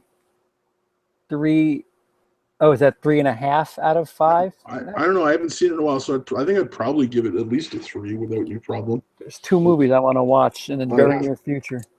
I'd have to watch it again. I own it, so it's I will watch it sooner or later. Again, I have watched it. I watched it a couple years ago. See, I thought it was good. I appreciate Predators more as a full movie. Predator is too much fun for me, though. Oh, I the have first one. so much fun with Predator. I love that movie.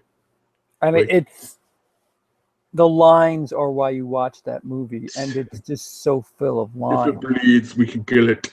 Yeah, Oh, you my- son of a bitch. Yeah, my alarm for the longest time on my phone was "Get to the chopper," and all it did was repeat itself. And so apparently, I was at a youth weekend with for my church with a bunch of guys, and I slept like I never sleep through my alarm, but for the first time ever, I slept through my alarm. So for 5 minutes, my alarm was going, "Get to the chopper! Get to the chopper! Get to the chopper!" And like there was 6 other guys in the room with me. They're all like 19, and they're all searching for what's making the noise.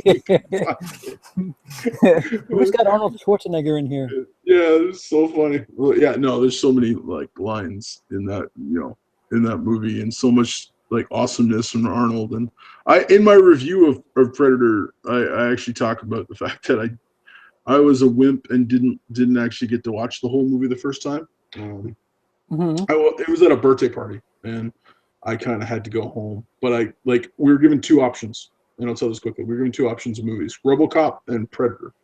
And I was a little like I didn't know about Predator, and I loved RoboCop, so I was like, let's watch RoboCop first. And so when Predator happened, I was halfway through, and I was like, I don't know if I'm gonna watch this movie. But halfway through, my dad came to pick me up, and I was just like, but that movie looks awesome. I'm like, I want to see the rest of this movie. But he's like, I had to leave, so I had to like get him to take it out of the video store the next day. I was like, no, Dad, we have to watch this movie. It's like, so, but yeah, it's such a great movie. I love Predator is one of the best sci-fi monster films of all time. I'm sorry. I found another Murdoch line from A-Team. What is it? When they're avoiding fire, he gets on the headset. He says, "Ladies and gentlemen, we are experiencing some slight turbulence, so please remain in your seats until the captain has turned off the fasten seatbelt signs." And then he says, "Don't worry, boys. Turbulence has never brought down a plane." Yeah. And then they have these warnings. And he's like, yeah. He goes, oh, that's a heat-seeking missile. That brings them down all the time. Because, but we got inbound subsonic UAVs with missile lock, and they bring down planes all the time. I need to watch that again. Yeah. Oh wait, I watched that. I think I watched that about I'd say a month and a half ago. Same when Jungle Book came out, because my nephew came over, the same nephew that loved Angry Birds, and we gave him some options to watch a movie, and A-Team was one of them, and he picked A-Team. So he'd never seen it before. My daughter was like, "You have to see A-Team. It's so great," because they love action movies. So you've got to find a way. It's such a great movie. If Netflix is pumping out a bunch of Adam Sandler movies, why can't they pump out an A-Team sequel? Jim says Predator is his second favorite Arnold movie. His first is Commando. I've never seen Commando, believe it or not. I have seen Commando so many times.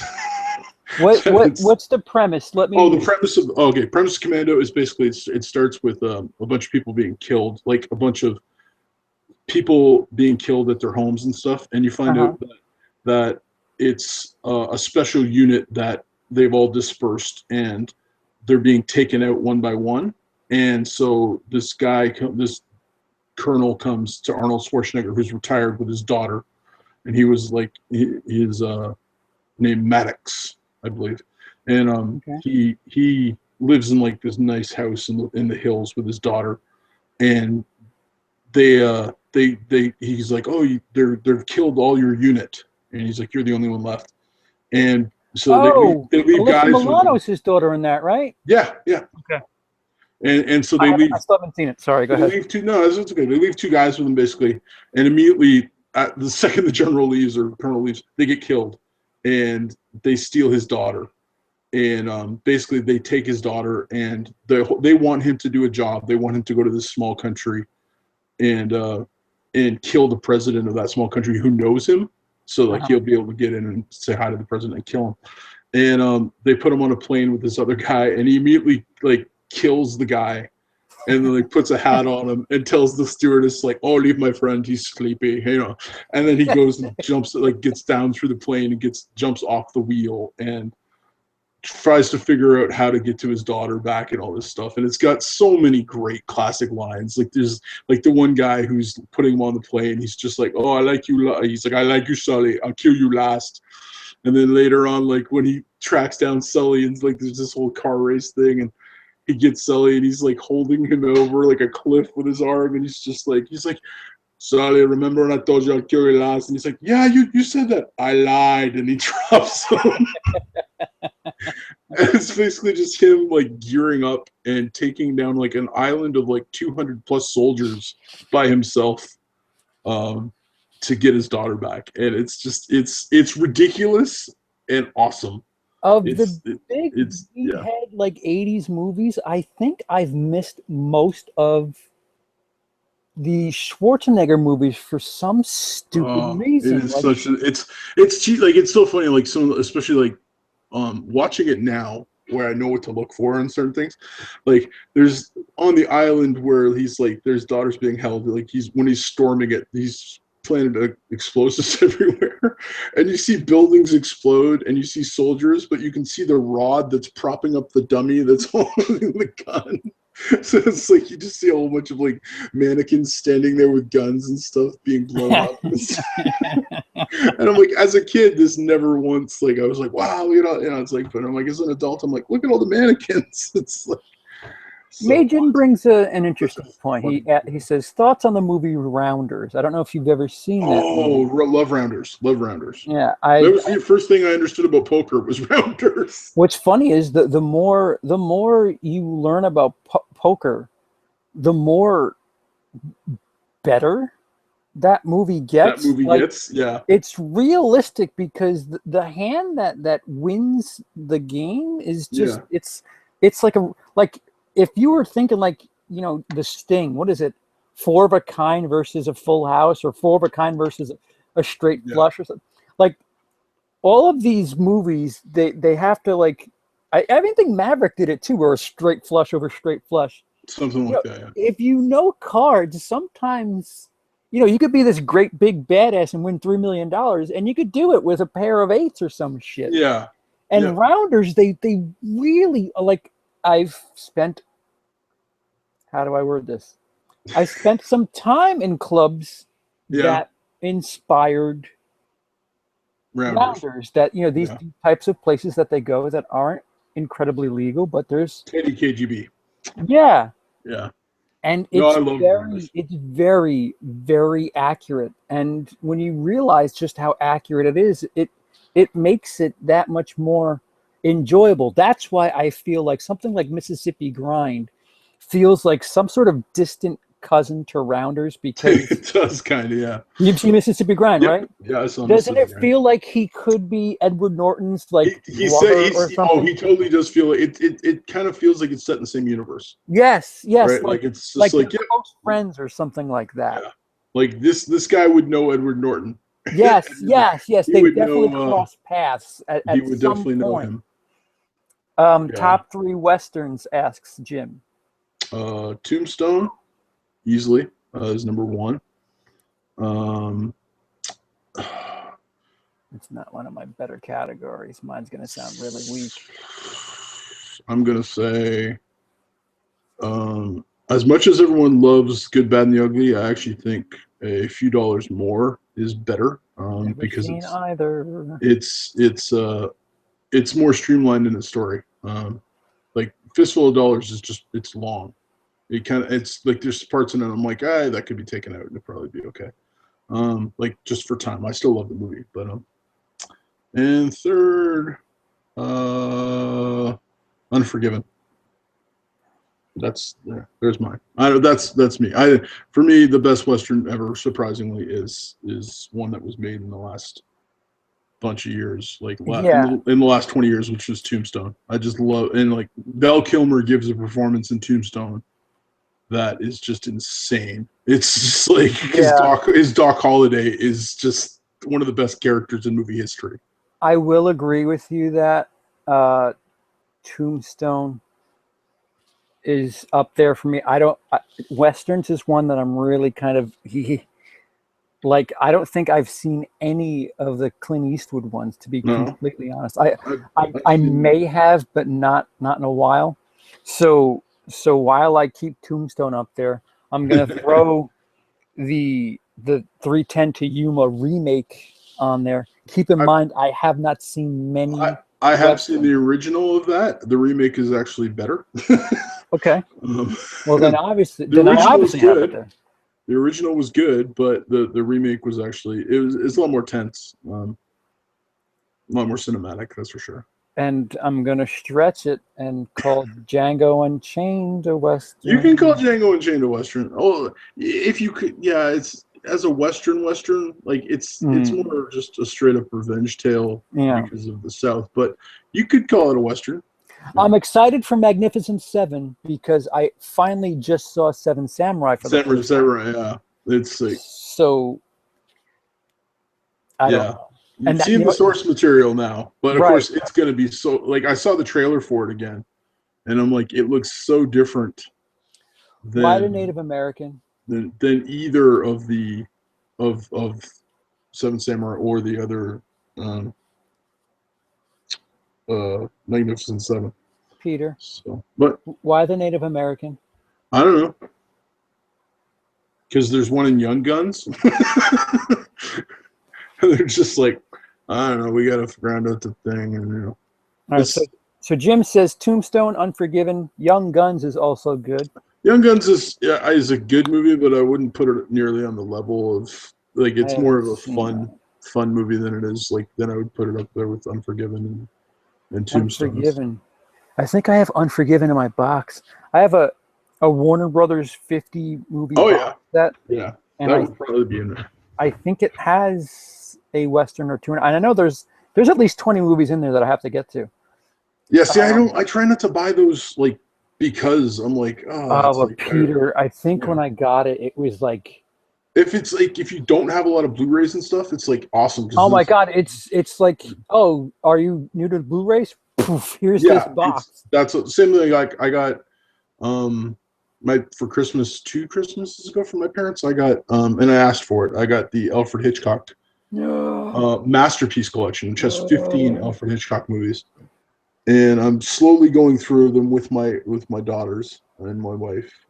That's the one that doesn't have rope in it, right? No, it has rope in it. It doesn't have Dial-In for Murder. It doesn't have Notorious. Doesn't have Dial-In for Murder.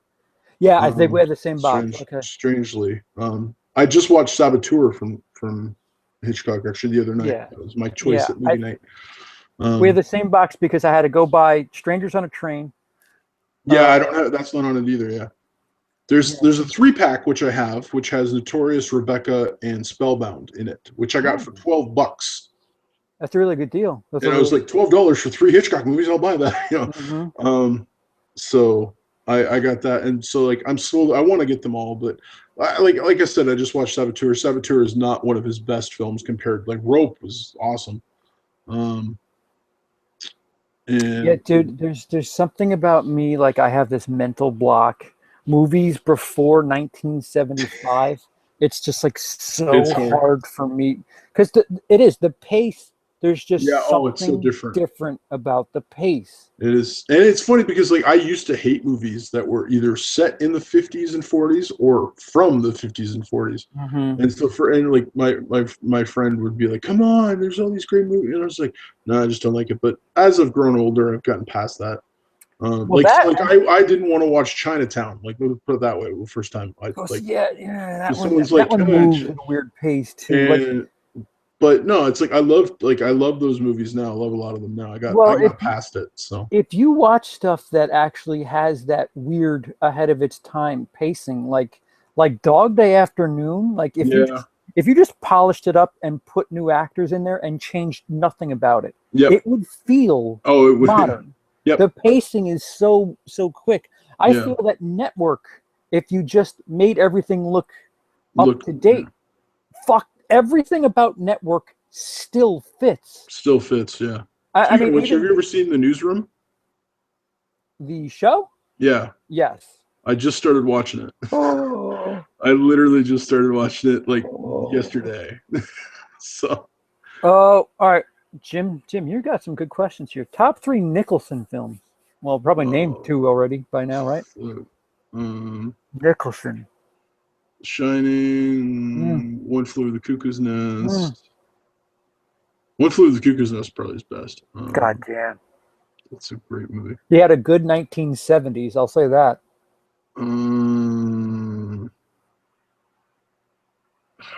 He's really good in The Departed, but I don't think that's his best film by any stretch.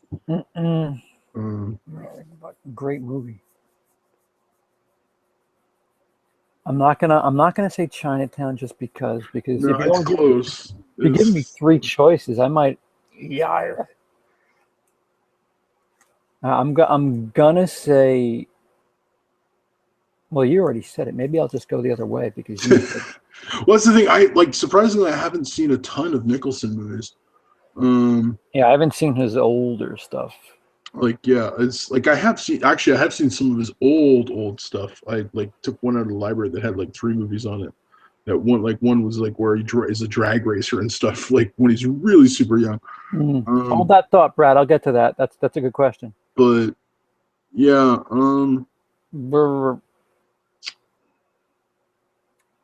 like, are you asking for best movies or best performances?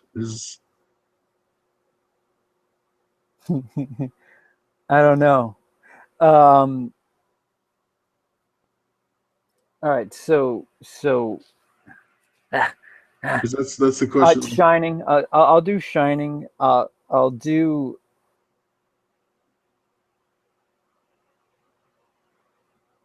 Damn you. Damn you. If it's performances, like his performances as the Joker is really great. I wouldn't put Batman as a great movie, but I'd put the performance as great. Definitely, it's like.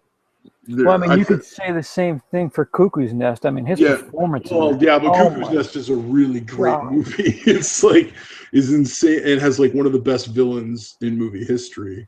Fuck. Can you say it so that I don't have to? Like, all right, sure. Cuckoo's Nest and Shining. Yeah. There's 2. Yeah, Cuckoo's Nest, Shining. I'd definitely throw the Joker in if we're talking just straight up performances. But for movies, I wouldn't put it there. I'd have to look at his filmography, see what else he has. It's gonna make me angry because I'm gonna. I know there's probably some. As Good as It Gets. He's really good in that. I don't know. It's a hard one. Yeah, I mean, if you're a romantic, you could say. In terms of endearment. Never seen that one actually. I think I own that. Still wrapped.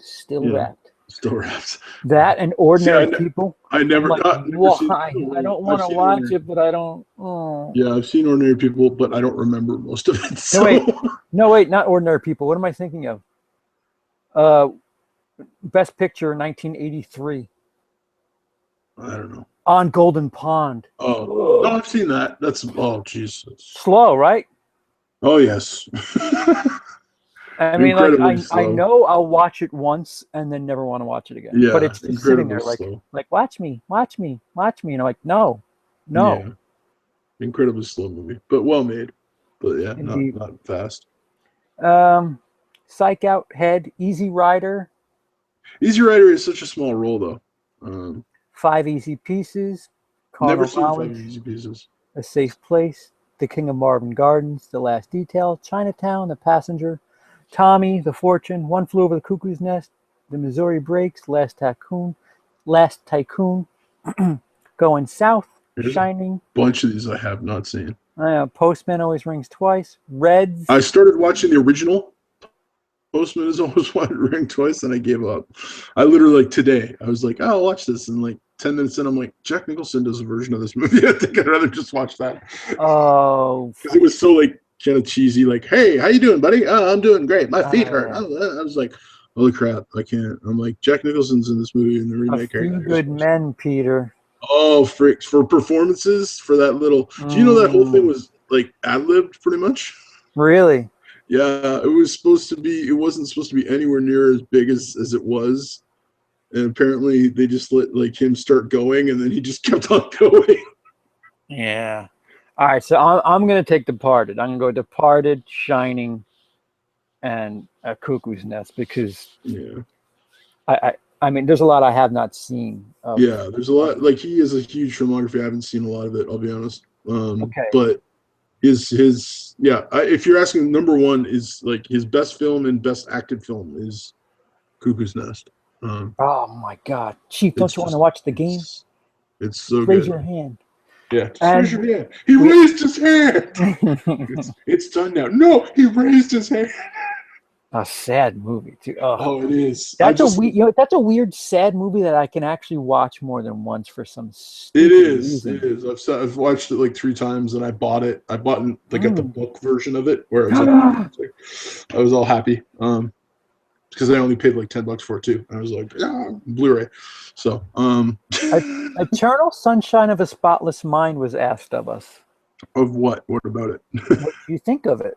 I think it is brilliant. I think Um, it's absolutely incredible. yeah, it took me a while to watch it. I'll be honest. Why? But I just because when it came out, it was right after Truman came out, right? It was like shortly after Truman came out. No, I true. I think it was thought, like 99, 98, and Eternal Sunshine was 04. oh, okay. I don't, I'd really gotten annoyed with Jim Carrey for a while, and so it was kind of one of those things where It I was was just like like, right after number 23. I know that oh, much. okay, I saw that eventually. It, But it, no, I kind of got annoyed with him and just was like, I don't want to watch that. And it wasn't till I watched, or I tried to watch the 250 list off of IMDb, and it was on the two. Like now, I say try because certain movies I didn't get through. Um, mm. but I did watch, like I did try and get through the whole list. And it was on the list, so I ended up watching it. But I thought it was brilliant. That was really, really brilliant. You know, I don't know. I mean, short of maybe Blue Valentine, I don't know of a movie that captures the emotion of like immediate severance in a love relationship the Yeah, way that Eternal Sunshine does.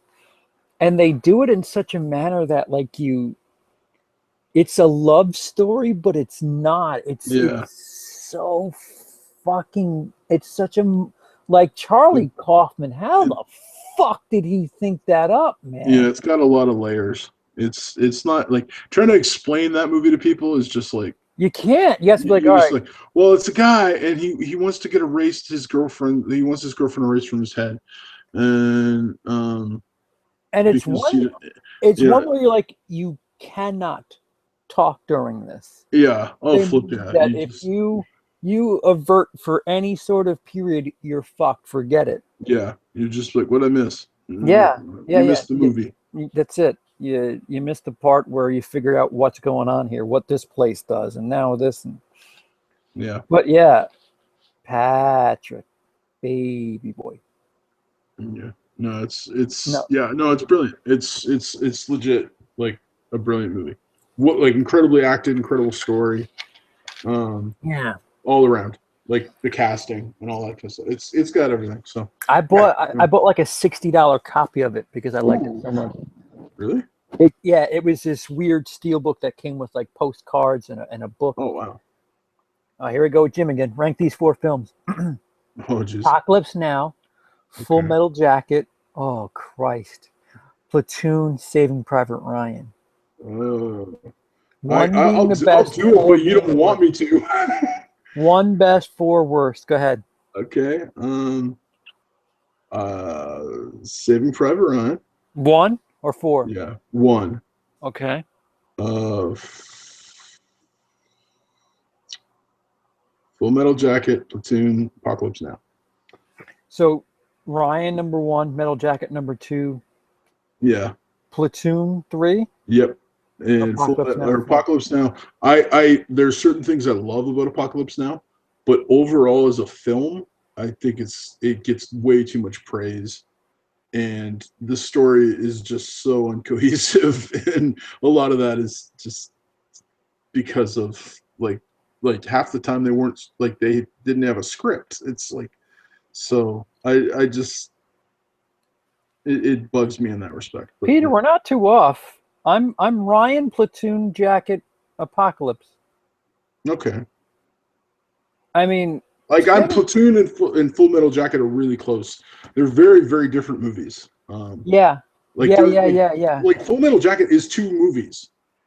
There's the whole Yes. like it's legit two movies in one because it's like the whole beginning thing is in boot camp is a movie to itself, and then there's Vietnam, and then there's like so and it's a very different Vietnam film to any other Vietnam film because like they spend a lot of time in the cities of Vietnam more than in the jungles and stuff. So it's a different look at Vietnam than most of the other ones. But I think around the time of Pearl Harbor's anniversary, I want to set up some sort of marathon where you could only watch movies that take place during World War II. And you have to do 8 hours a day. You could do it over the course of a week, but you have to try to be in, time order, and you must include Pearl Harbor because it'll be near Pearl Harbor. But to just watch, and you can include Inglourious Bastards too if you want to. Yeah, have you seen Band of Brothers in the Pacific? Yeah. Mm-hmm. Yeah, I bought the nice big set of that crap on Blu-ray because I was just like, but I haven't. We started watching. My wife hasn't seen any of it, and so we started watching Band of Brothers. Although I watched Pacific first, and then I watched Band of Brothers because I didn't know. Yeah, the problem is if you watch the opening 20 minutes of Saving Private Ryan, hey, everybody, don't make war movies anymore. I know they did it. It's over. It's so funny because I came out of that. It's okay. I went and saw that movie in the theater with my wife and my best friend at the time, and his wife.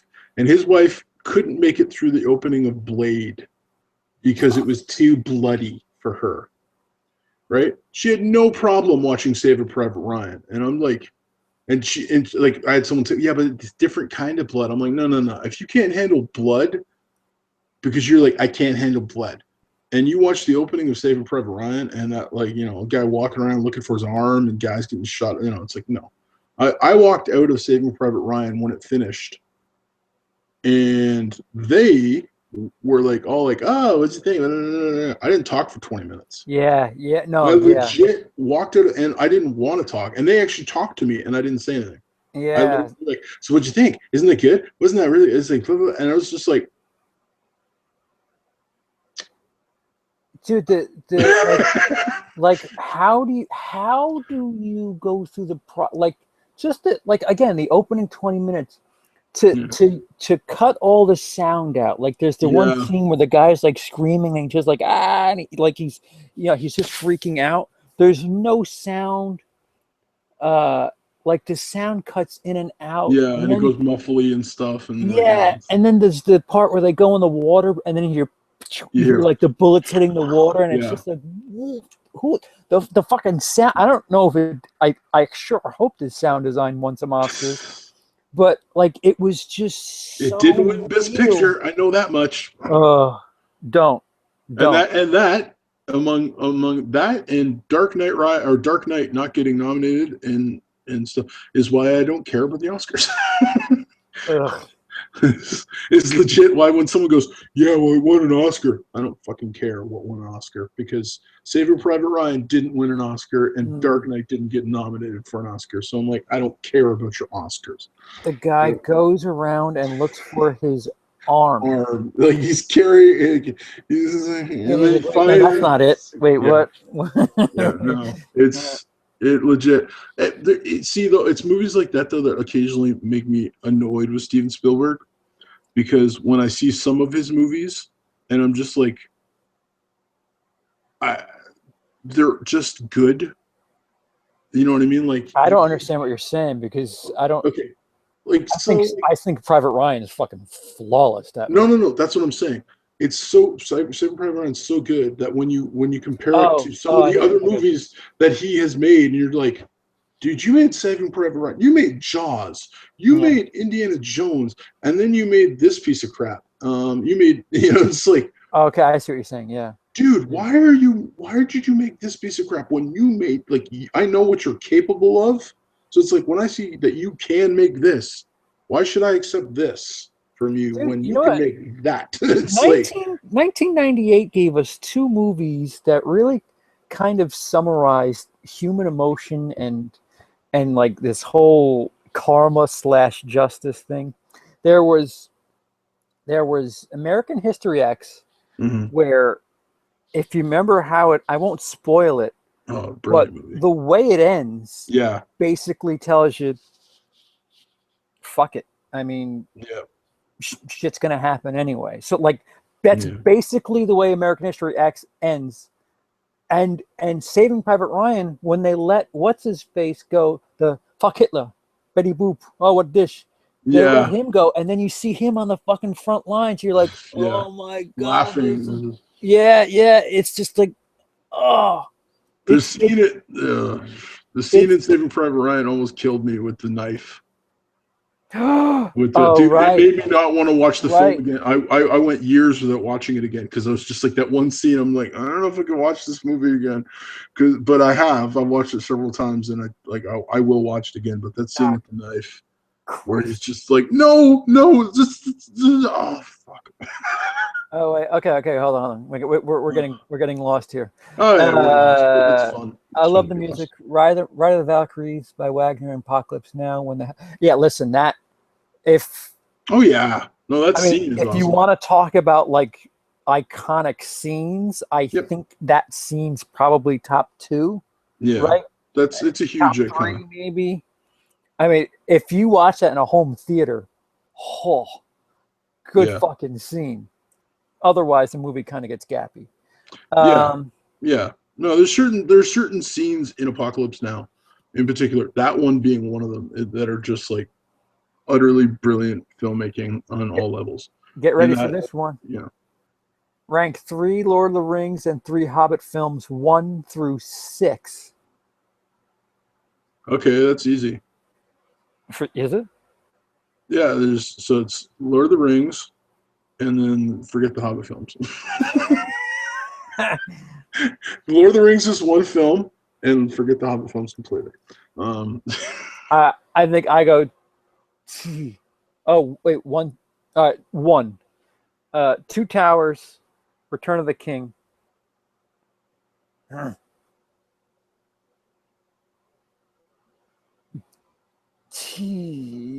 Desolation of Schmaug. Fellowship, Hobbit, and then the last Five Hobbit, Armies. Five Armies. Five Armies. I I yeah. think. I'm not sure about that. If you're making me like, I think probably I would say Return of the King, Fellowship of the Ring, Two Towers, and then the Hobbit movies I could care less about. I'll be honest, I was so disappointed with them. I read the book to my daughters, and I just I was so disappointed in those movies completely. That So 1, 2, 3 then? it's just like 3, 2, 1, 2, 1, 3, 2, 3, 1. the Five Armies I didn't like at all because it was just like It should have been so epic too. it's I don't. Here's the problem with the Five Armies. Why have Smaug die in the first 5 minutes? yeah. Have that be the fucking end of the second Of movie. the second movie. Like Yeah, what the fuck when is he the did when he point? flew off, I was like, "What?" I was like, "Where? They're not gonna do the thing." And they didn't do it. Well, okay, I'm gonna sound like a royal prick, but they didn't do it like the book. And listen, I it would have made way more sense. Like, do you know? Have you read the book ever? Or? Nope. Okay, in the book, there's a bird that is pecking around the mountain, and Bilbo, when he comes out, he comes back to the to the dwarves and says, like, he's talking about Schmog, and he's like, there is a one plate on his armor that's missing. He notices like a giant, like one of his scales is missing on his belly, and basically anywhere else you hit him is not going to hurt him. It's going to bounce off, and he notices that. And while he's discussing that, they mention the fact that the bird looks like it's listening, and then later on during the thing, the bird goes and tells the river guy that, like, oh, there is one spot you can hit Schmog, and that's where he hits him, and that's how he kills him and stuff. It's not that it gets. They turned it into some big thing with the town where he's like with the arrow. Oh, really? It's so different, and it's like that's like I was just like, oh, so it's like they're gonna do the bird, and then they didn't, and then I was just like, why didn't they have, like, you know, there's so many things that bothered me about it, that, and it should have been, if they wanted to do it, they could have done it in 2 films that were not 3 hours long each. They could have done The Hobbit in full detail in like 5 hours and like 2.5 hours each, and gotten everything in from the books. And like they did 3 movies purely for the fact that, oh, we can do 3 movies. It's like, really, your last book was over 1,000 pages and you did 3 movies, and this book is 300 pages, like 316 pages long, and you're doing 3 movies. And it was just like, okay. And there was so much that were changed that I was like, why was this changed? Why, like, this would have actually been way better and more cinematic and stuff. So I just, like, because I haven't read Lord of the Rings, and so I had no problems with what they did in Lord of the Rings because I hadn't read it.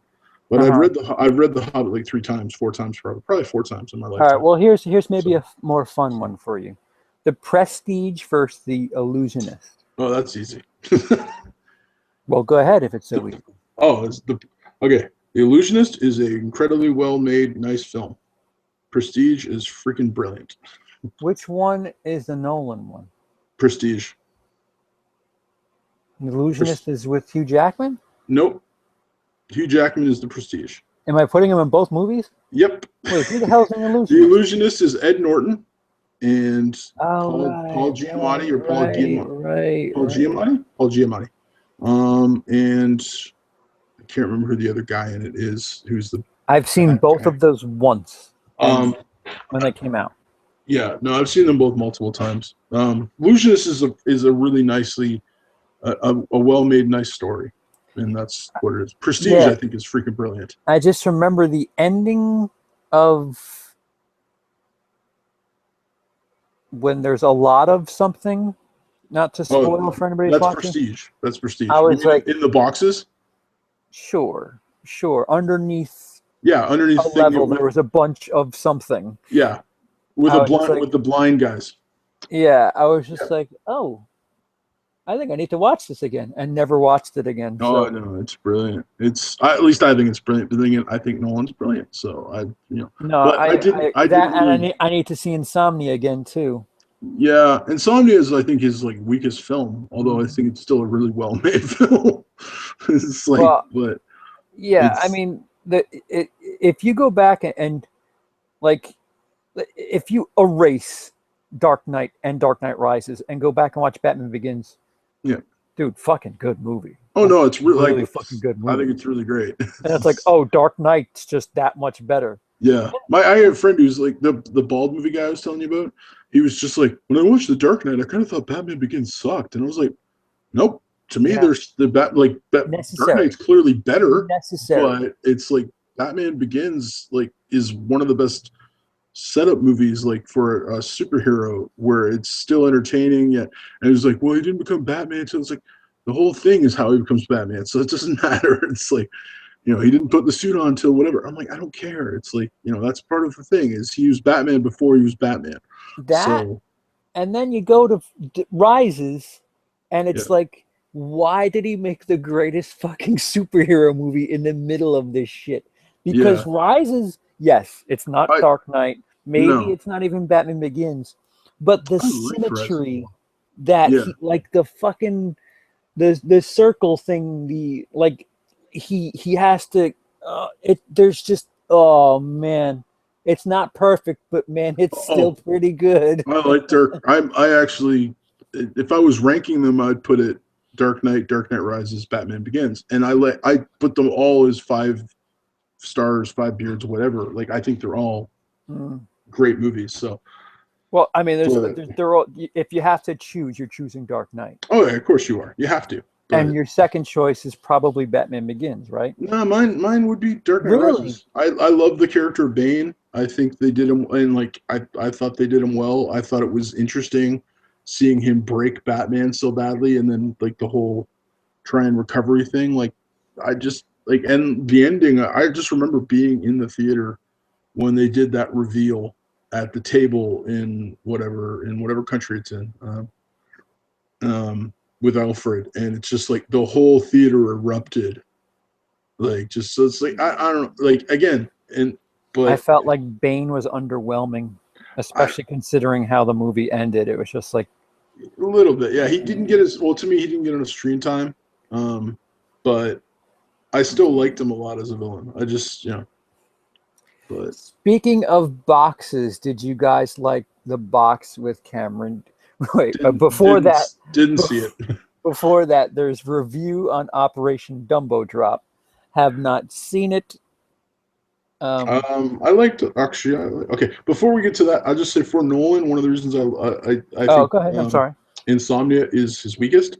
He didn't write it. It's a remake. Mm. It's a remake of like a Norwegian film or something like that. And so him and his brother have written between the two of them, or he's helped write, but his brother's written every film he's made up until like except Insomnia. Insomnia was the studio saying, okay, we saw your film following, we saw Memento, let's see what you can do with a budget and some star power. And so they gave him Pacino and they gave him Rem Williams. And they said, we want you to remake this movie. And so he was just like, okay, it's like, and because the next thing he got was Batman. So it's like he's like, okay, I'll do what you're asking. And then once I've done that and it makes money, we can go to them and they can say, hey, I got this pitch for Batman. It's like, it's like, and so it got him what he and then he got to make Inception with dumb money. I just showed my daughters, and I love. What company greenlights that movie Inception. For that money? Think about it. That will never happen again. It will never happen again. Yeah. $200 million for that movie? Never again. Yep. Oh, as for the box. So haven't seen the box. Very, very, very interesting movie. I've heard about it. Kinda gets away from itself. Yeah. I got told about it, but I haven't seen it. It's based on a short story. I think Twilight Zone or Stephen King. It's this box. This guy brings a box to a house and says, if you push a button, you get $1 million. But somebody dies when you push this button. Yeah. Yeah. And then you have one day to decide. But then the thing that he says is, remember, if you don't choose this, I will take this to someone else and give them the same option. Mm-hmm. And it kind of fucks with your head. Like, wait a minute, does that mean if somebody am I cock blocking my own death by pushing the button? Like, it's so like, and then it goes on this weird thing that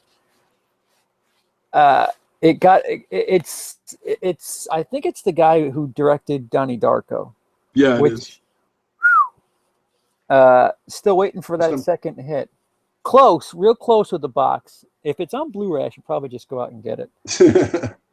I don't know. I'll watch it sooner or later, I'm sure, but I'm not I've never been that interested. Then again, I got told by someone that it was a terrible movie, but then again, that guy's it's not terrible. It's worth, listen, it's worth watching. And here's what it is. If you're not into it, half an hour, tap out. Yeah. Well, he kind of this guy told me the entire plot. So I was just like, yeah, if he told you about what happened at the end, I mean, yeah, he did. And so, yeah, it is a little, yeah. Oh, Brian! Hey, Brian, what do you? Brian, what the fuck? Brian Lomax. It's 8:00 there. Oh, 8 o'clock or 9 o'clock? No, 8 o'clock. Brian, So, if 8:21. you're awake, check your. I mean, well, if you're available, You want to come talk to us? check your Twitter because You can go talk to us and tell me why I'm wrong. yes, No, but he told me it was bad as a Brian did. no, this guy, Oh. the guy who first saw it, but again, he was like 18 at the time, and like he's like, it's like, so I was like, what? I was like, oh, okay, and so I just never really thought to watch it. But no, I'll give it a chance. I'll see if I can find it in my library. Yeah. I mean, it's not worth seeing at bad. least once. It's worth trying. I mean, it's definitely. I mean, shit, you might fall in love with it. And Yeah, who knows? I forget. Brian is that guy. Brian's the guy who loves Richard Kelly. I think his name is. Oh yeah. I don't remember their names till they make two good ones. That's my deal with directors. You got to make two good ones for me to remember you. All right, I'm just gonna say it. The one guy who wants to talk about it. Imagine 86 wants to know about what's it called? Operation Double Drop. I like that movie. I give it 3 out of 5. It's silly fun. It's Disney. It's about dropping an elephant into a village that loses their elephant, and it's silly fun. But I liked it a lot. It's got oh look, what's his name? Dennis Leary. Dennis Leary. Thank you. It has Dennis Leary, and I like Ray Dennis Leary. Liotta, Danny Glover. So it's and apparently it's like they say based on a true story, but apparently it never actually happened because they never actually dropped an actual elephant off an airplane. But it was one of those things they looked at doing and didn't do. So there you go. I liked it. I haven't seen it in years. It's not available on Blu-ray as far as I know, so that says something. Disney's really slow in bringing out a lot of their old titles. Or their Disney's stuff. just assholes about their titles. There are. It's Here, have this for 4 months, and then we're gonna stop because we're fucking Disney. And then we'll bring it back in 10 years. Well, what if you're the person that has a kid in those off periods? Dude, my daughter wanted my youngest daughter for years wanted Aladdin, which you sent me. Like a reviews, along with Friday the 13th 1, 2, and 3. What a weird combination. Yeah, I know. Aladdin and and 3 Friday the 13th. 3 Friday the 13th movies. But I appreciate all of them. But no, she wanted it for years. Like she was obsessed with Jasmine, and I couldn't find it anywhere because they put it in the vault, and it was like, it's gone. And I was just like, I looked and like I couldn't find it. Like I found it, but it was like, oh, it's $80, and I'm like, no, I can't afford $80 for. But that's my parents used to have a store called Bestsellers years ago, which was downtown Toronto, and it sold. The whole thought was it would sell just the bestsellers of books, music, and movies. And this is when movies were still a lot of the time not direct. Like half of them weren't direct to. Direct to DVD. Well, this is before DVD. This is videotapes, right? So it's like this is how long ago this was. VHSs were expensive. If they weren't popular, like $80 was a common price. Yeah. Oh, well, that's because do you know why that or no? Do I know why that is? I don't know why. I just know. I can tell you why. Why? If it wasn't popular, it cost buku dollars. No, even if it was popular, it quite often. Originally, when studios started making VHS, it was for, believe it or not, this is a strange concept, but people didn't think anyone would want to own a movie on to watch repeatedly. Ugh. And so like people. They literally thought, like the studios thought, no one's gonna want to watch, like no one would buy a movie and then watch it like more than one time. So what they did was at first they started selling movies to rental stores like Blockbuster, and so the whole thought was they're gonna sell a copy, and so they made them very expensive, and the whole thought was Blockbuster would pay for. So if Blockbuster, like when Titanic came out originally, if Blockbuster had if or stuff like, it's like if Blockbuster had 25 copies, quite often Blockbuster would have paid anywhere between $50 to $100 for each copy. Yeah. And the thought was Blockbuster is going to rent each copy for $5. Yeah. And within a month, if the Mhm. title is popular, Blockbuster will have make made the its money money back, back, and then they'll start making profit.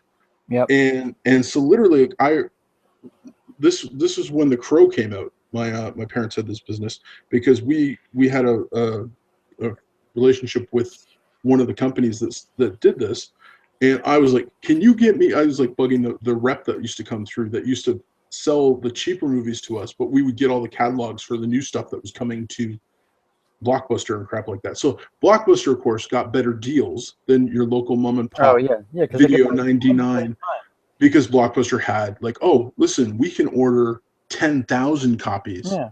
So you're going to cut it. And so they would say like, oh, if you order 10 copies, you get this much discount. If you order 50 copies, this much. And Blockbuster, again, like they would just be like, okay, you're going to give it to us for $50 instead of $80 because we're going to order 10,000 copies of that movie because we're going to sell it to our franchise. You know, they're going to. And so like I literally asked the guy, it's like, oh, can you get me a copy of The Crow on VHS? And like there was no other option. And so he did. And at the time it was like, I didn't realize he actually like took a bath on that. It was $120. Oh. But because he wanted my parents' business, he just kind of went, okay, I'll write it off as an expense, and gave me a copy of The Crow and stuff. But that's why they were so expensive back in the day. So that's why it's like you would find it. It's like, why is this movie $80? It's like it's $80 because they want Blockbuster to pay $80 for it, so Blockbuster can then rent it out. Because they were like, oh, well, if we only charge $20. Blockbuster, like within 4 days, or like if it's $5 a rental, they've just made their money back within 4 rentals. Right? It's like, and so that's why it was so expensive. Originally. I'm not laughing at you. I'm sorry. Oh. My friend's an asshole. Don't answer any more questions from Majin 86. That's the new rule. Okay. I'll recognize. He just showed me that it is indeed available on Blu-ray, and it just came out on April 26th. Oh, Operation Double Drop? Oh, okay, yes. There you go. I was wrong. Oh yeah, there we go. No, it just came out, like literally just. Okay, came so dude, it's not even a month ago today. When is the movie released? Yeah, 1995. 1995. So it only took them. Blu-rays have been around for the last, I don't know, 5 years. So it took them 5 years to movie that was 15 years old 5 years ago. So I'm just saying. Disney's not fast in releasing their old catalog. They don't care. Yeah, they're assholes. Who else? They don't care. You know, Warner's really good because they always adopt. If there's a new formula, they always adopt early. Oh yeah, they try to. Although yes and no, because like Batman: Mask of the Phantasm, still not available on Blu-ray. Iron Giant just got put on Blu-ray. It's coming out in November, I think. That's a re-release. It's been out. Nope, not on Blu-ray. Check it out, dude. Trust me, I've been looking for it forever.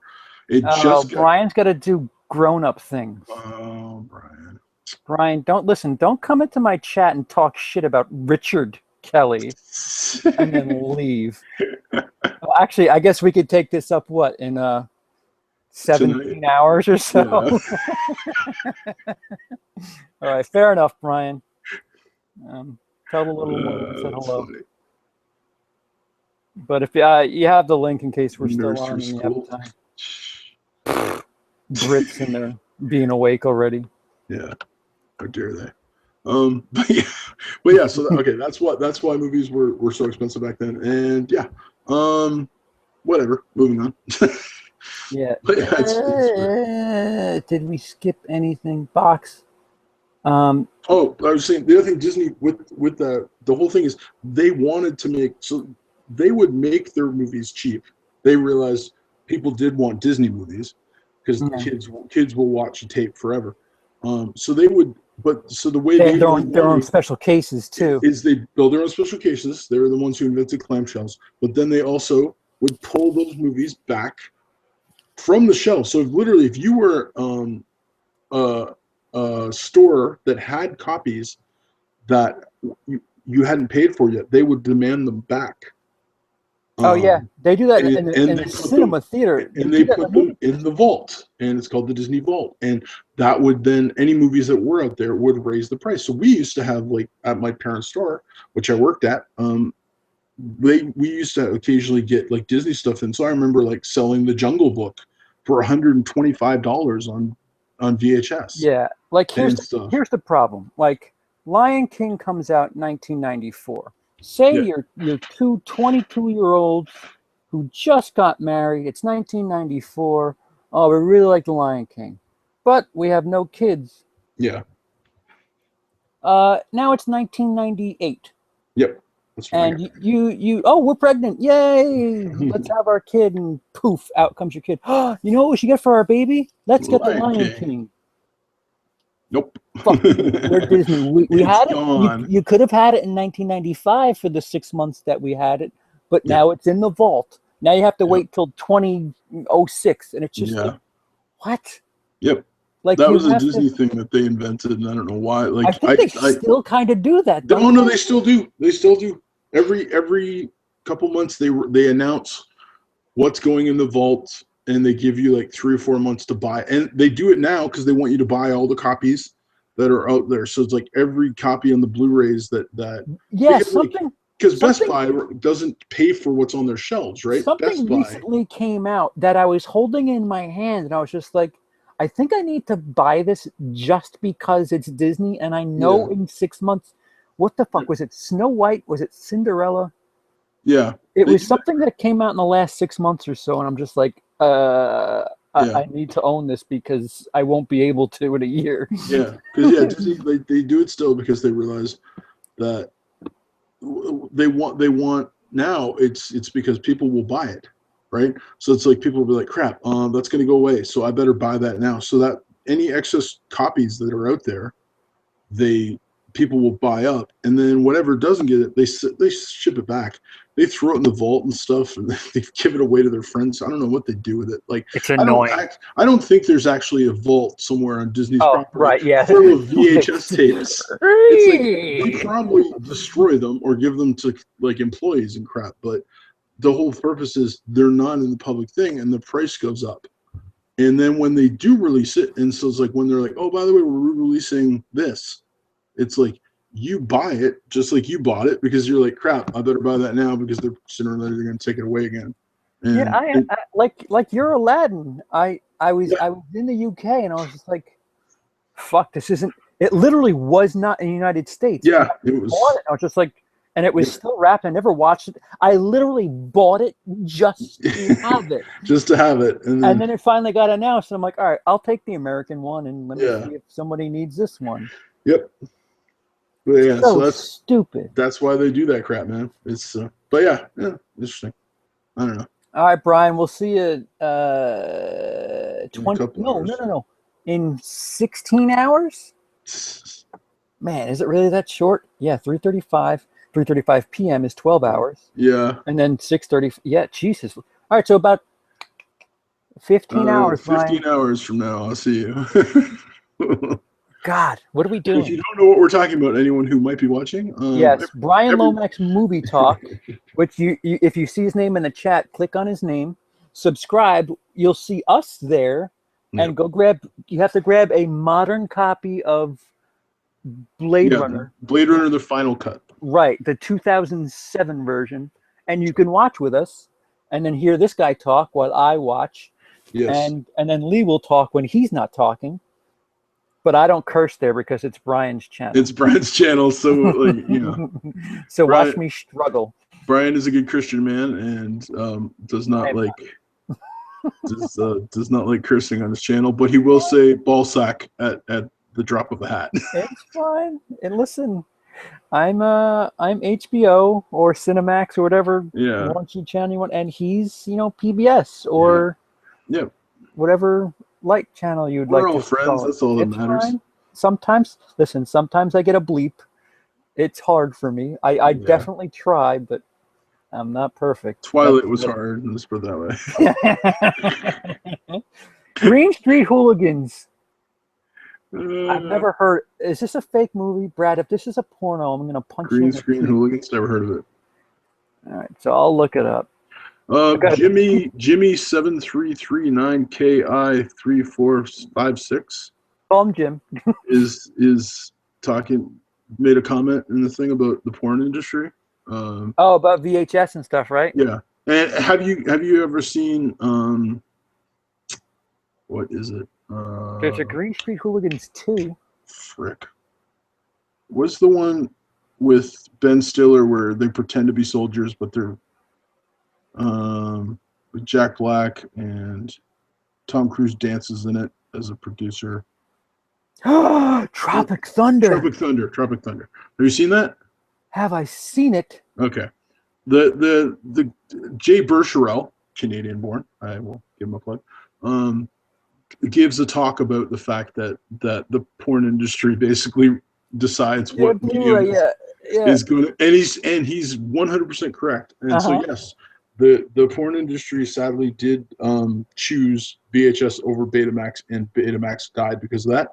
They chose Blu-ray over HD DVD. PlayStation 3 helped Blu-ray, but oh no, it did. Trust me, but they have been. Let's put it this way: that industry has jumped on board every new technology that ever comes out to do with media. So VHS comes out, DVDs come out. They're the first ones on board. Going where the internet. The internet jumps out. They're the first ones with websites and stuff. Another thing that always seems to be I mean, since this is our show business show, this is actually probably a good topic. Something that always kind of got in the way was Sony. Sony always had to have Sony was Betamax. Yeah. Which, is kind of weird. You're a company that's making a format, but then you want to make all these things for that format. Where VHS, it was just like, we're just making VHS. Where Sony was like, here's Betamax. Oh, by the way, don't forget the Sony Betamax tapes. Yeah. They did that with Minidisc, yep. which failed. I remember. Yeah. My dad had one of those because my dad loves Sony, and so he's had every Sony product. Like he had the very first Walkman, very first Discman. Yeah, if you think about it, Walkman is just it's a way to play a cassette. Yeah, he had the first one, literally, that Sony brought out. I think there's another one that I'm missing, but Sony got lucky. Sony is Blu-ray. Yeah. They got lucky. They got lucky for once. It is funny because, like, I remember telling my buddy, and he's probably, 27 now? 26? About Betamax, and he had no clue what I was talking about. And so like and this is when HD DVD and Blu-ray were fighting, and I said to him, well, one of them's going to win and the other one's going to go the way of Betamax. And he went, what's Betamax? And I was just like, fuck, I feel old. But I explained it to him, and sure, it's just, it's I don't think I've heard you say fuck before. Dude, I've said it plenty of times on your channel. You just listen. Yeah. It was just the way I said it. It was just, Yeah, no, it hit hard. It was nice and strong. And I like to save it for when I get,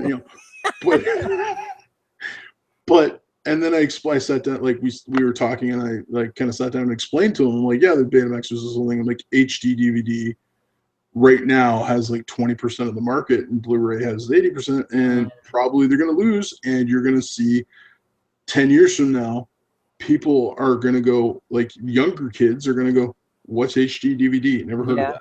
And it's sure enough, like I love it when I occasionally see on Amazon they list HD. They'll list like all these movies, and then there'll be like one HD DVD one, and I'm like, what the heck is? And it's like $1 because they have it left in their inventory and they don't know what to do with it. So Jim says he's glad Blu-ray won over HD DVD. Blu-ray sounds better and easier to say. See, I thought because HD DVD was just for a fucking stupid gelatin head to think, oh, HD DVD, it's the better version of DVD. I thought that's why it was going to work. So instead of a DVD, you get the HD DVD. Yeah. The problem with that was they had separate companies. I think Fox went to Blu-ray.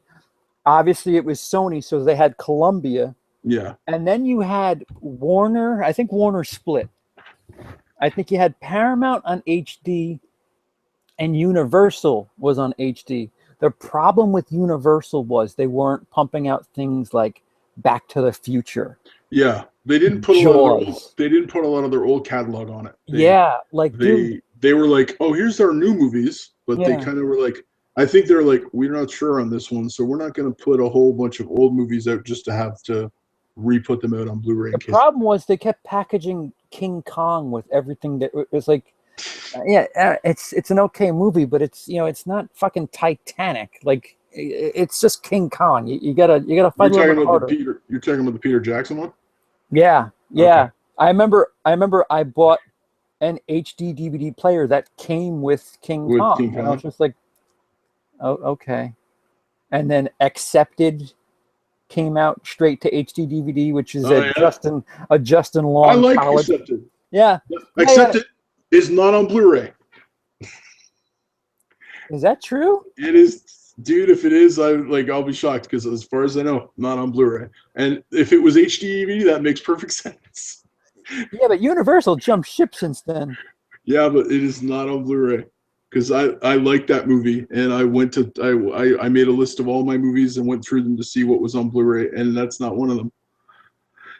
Regent, look at you go. You're absolutely I own right, it. sir. I own it on DVD, and I was like, hey, because I basically went through my entire DVD list, like a couple of years ago, a year and a half ago, and went, do I want this enough to buy it on Blu-ray? And it was like, if I don't really want it. It's like if I wouldn't spend $5 to replace it on Blu-ray, do I really want? And like I literally got rid of a bunch of DVDs that I was like, I don't really want this. I'll be truthful. And so that was one of the ones I was like, oh, I'd totally pay $5 for that. Let me ask you, how often, if at all, do you buy on release day? Oh, hardly ever. I can't afford to. I wish I could. Can't afford to. Like I see Durant and I see Lee do it and stuff, and I see like you and Spider Geek and Used to. yeah. Well, that's the thing. I once upon a time I did. Very rarely now. It's fun. It's fun. Oh, you walk in, you get that. Like I love their video. Like Durant's. I love Durant, and Durant. Durant will go and buy like the same movie at two different places. He'll go to Target and Best Buy and buy the same movie because it's like, oh, it's two different things. Different cases. And I'm just like, I'm sorry, I can only afford one case. It's like, I went crazy with Star Wars. I think I had 3 of those. I know you're getting the one from Blue Corner. he's like CP's getting the one, he wants the Danish one or whatever and stuff, the Norwegian one, and so he's sending you that because it doesn't have Star Wars on it or something like that. Yeah, it doesn't say Star Wars. Same steelbook, but there's no Star Wars on it. There's no. I'm a weirdo. See, well, no, that's cool, but I just can't afford. I went out a couple weeks ago and I promised my wife, because of our situation that you know about, and I don't have to get into it anymore. Right. That I would not buy any more movies for this. I said, you know what? I'm not going to buy any more movies for the rest of the year. I said, I'm not. I'm going to, and I've done it. I went an entire year once without buying movies. Freaking was hard. But I said, for the rest of the year, I'm going to lay off. I'm not going to walk. I'm going to stay away from Best Buy. I'm going to stay away from when I go into Walmart, I'm not going to go to the Blu-ray section. I'm going to stay away from it. I'm going to be a good boy. I'm not going to buy nothing. But like right before that, I went and we have a thing called Giant Tiger, which is like not a dollar store, but it's like a little bargain store. And they had older movies, they had a bunch. So they had Frighteners on Blu-ray for $5. They had The Incredible Hulk Steelbook for $10. They had, and so like they had like a couple, like I walked out of there with $30 worth of stuff. See, that's where I get Steelbooks, because those things are rare. That's where I get like nervous. I'm sorry. Go ahead.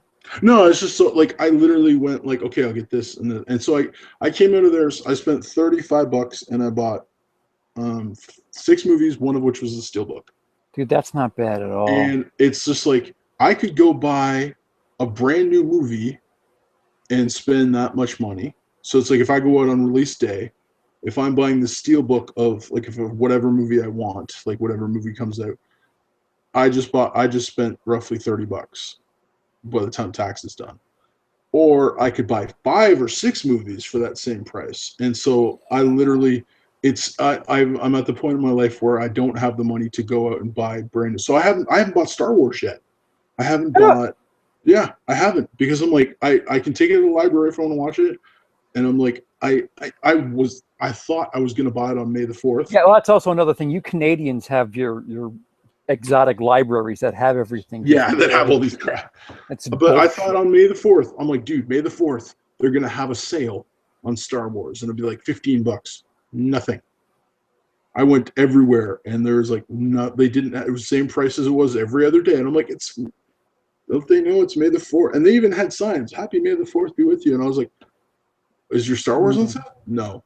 I'm just like, I would have bought it if it was $15 right now. I was like, no. So I was like, it's still $25. So I haven't bought that. I don't get to buy new ones. It's all old ones. It's all things that are $5 here, $5 there. So What the fuck? Darth Vader. Yeah, my That wasn't phone. me. Yeah, my phone just redid itself. So all right, so check this out. I've been good.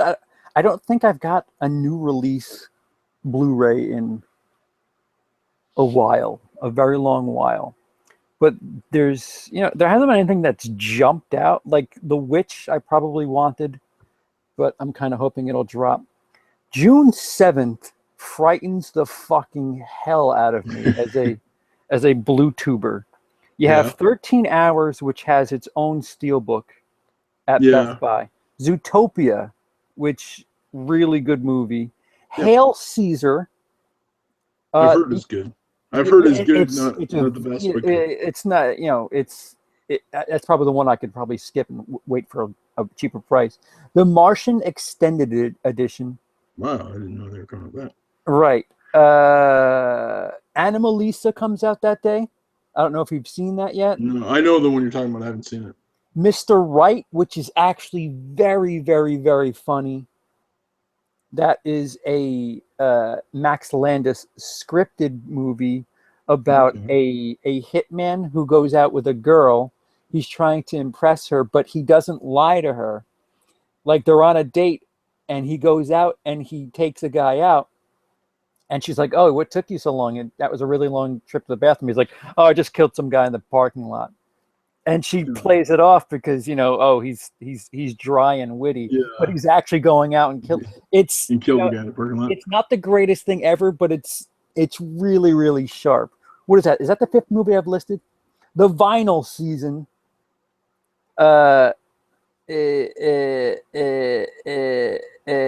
Kill Your Friends, which is a UK movie that I heard was really funny. I've seen the trailer. I didn't. Right. I haven't got to This watch is it still fucking June 7th. yet. Yeah. I've just learned to accept it, dude. I've just like I don't have Deadpool yet. I loved that movie. I thought it was really funny. I just don't have it. Yeah. I waited for Mad Max until Boxing Day, where I could get it for $10. What's Boxing Day? You guys don't have Boxing Day. I forgot. You guys have Black Friday, which is nuts, right? Like the day before. Right. We have Boxing Day, which is the day after Christmas. So for some reason, in Canada and England, Boxing Day is the day after Christmas, and we have all our big sales on that day. And so I will generally, on Boxing Day, there'll be like you go, stores open at 6 a.m.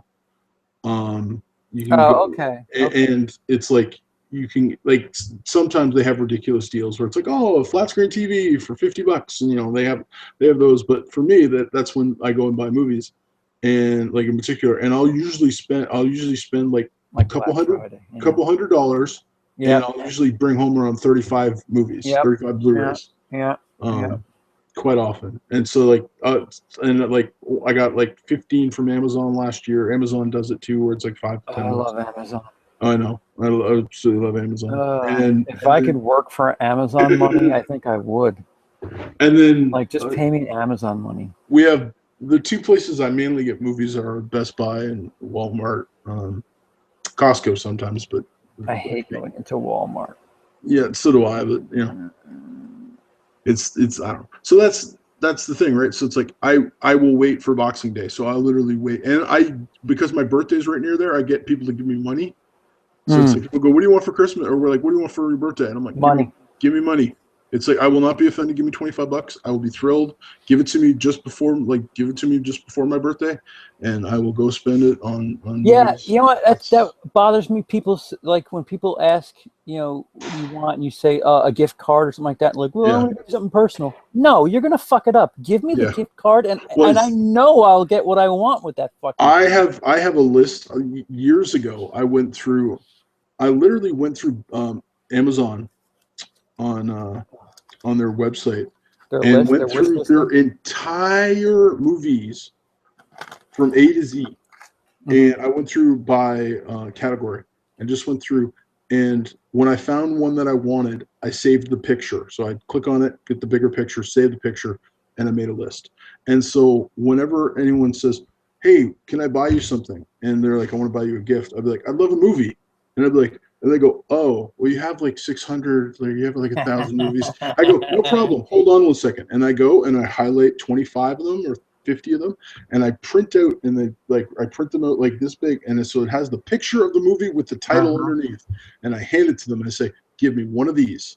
Great. And you go on Amazon and check the prices, and you can find the cheapest one for all I care. We got more questions here. Hold on. Blood Diamond versus V for Vendetta. V for Vendetta. Oh, V for Vendetta, easily. Love that movie. Here's a story. So I'm soon to be divorced, right? Yeah. So you want to ask me what my wedding day is? Oh, what's your wedding day? Is it November 5th? November 11/5/11. And you know why I did that? Because we were movie fans and we wanted to get something cute, and so we thought nobody would forget. Remember the 5th of November. Somebody shoot me in the fucking skull next time, huh? Sorry, bud. I can't do it again. I can't go get married again. But hey, you know what? Let's do 11/5 because that's not too creepy. Do you know when my wedding anniversary is? I don't give a shit. Is it 11/5 or Friday the 13th? Is it Friday the 13th? That's more exciting. No. What is it?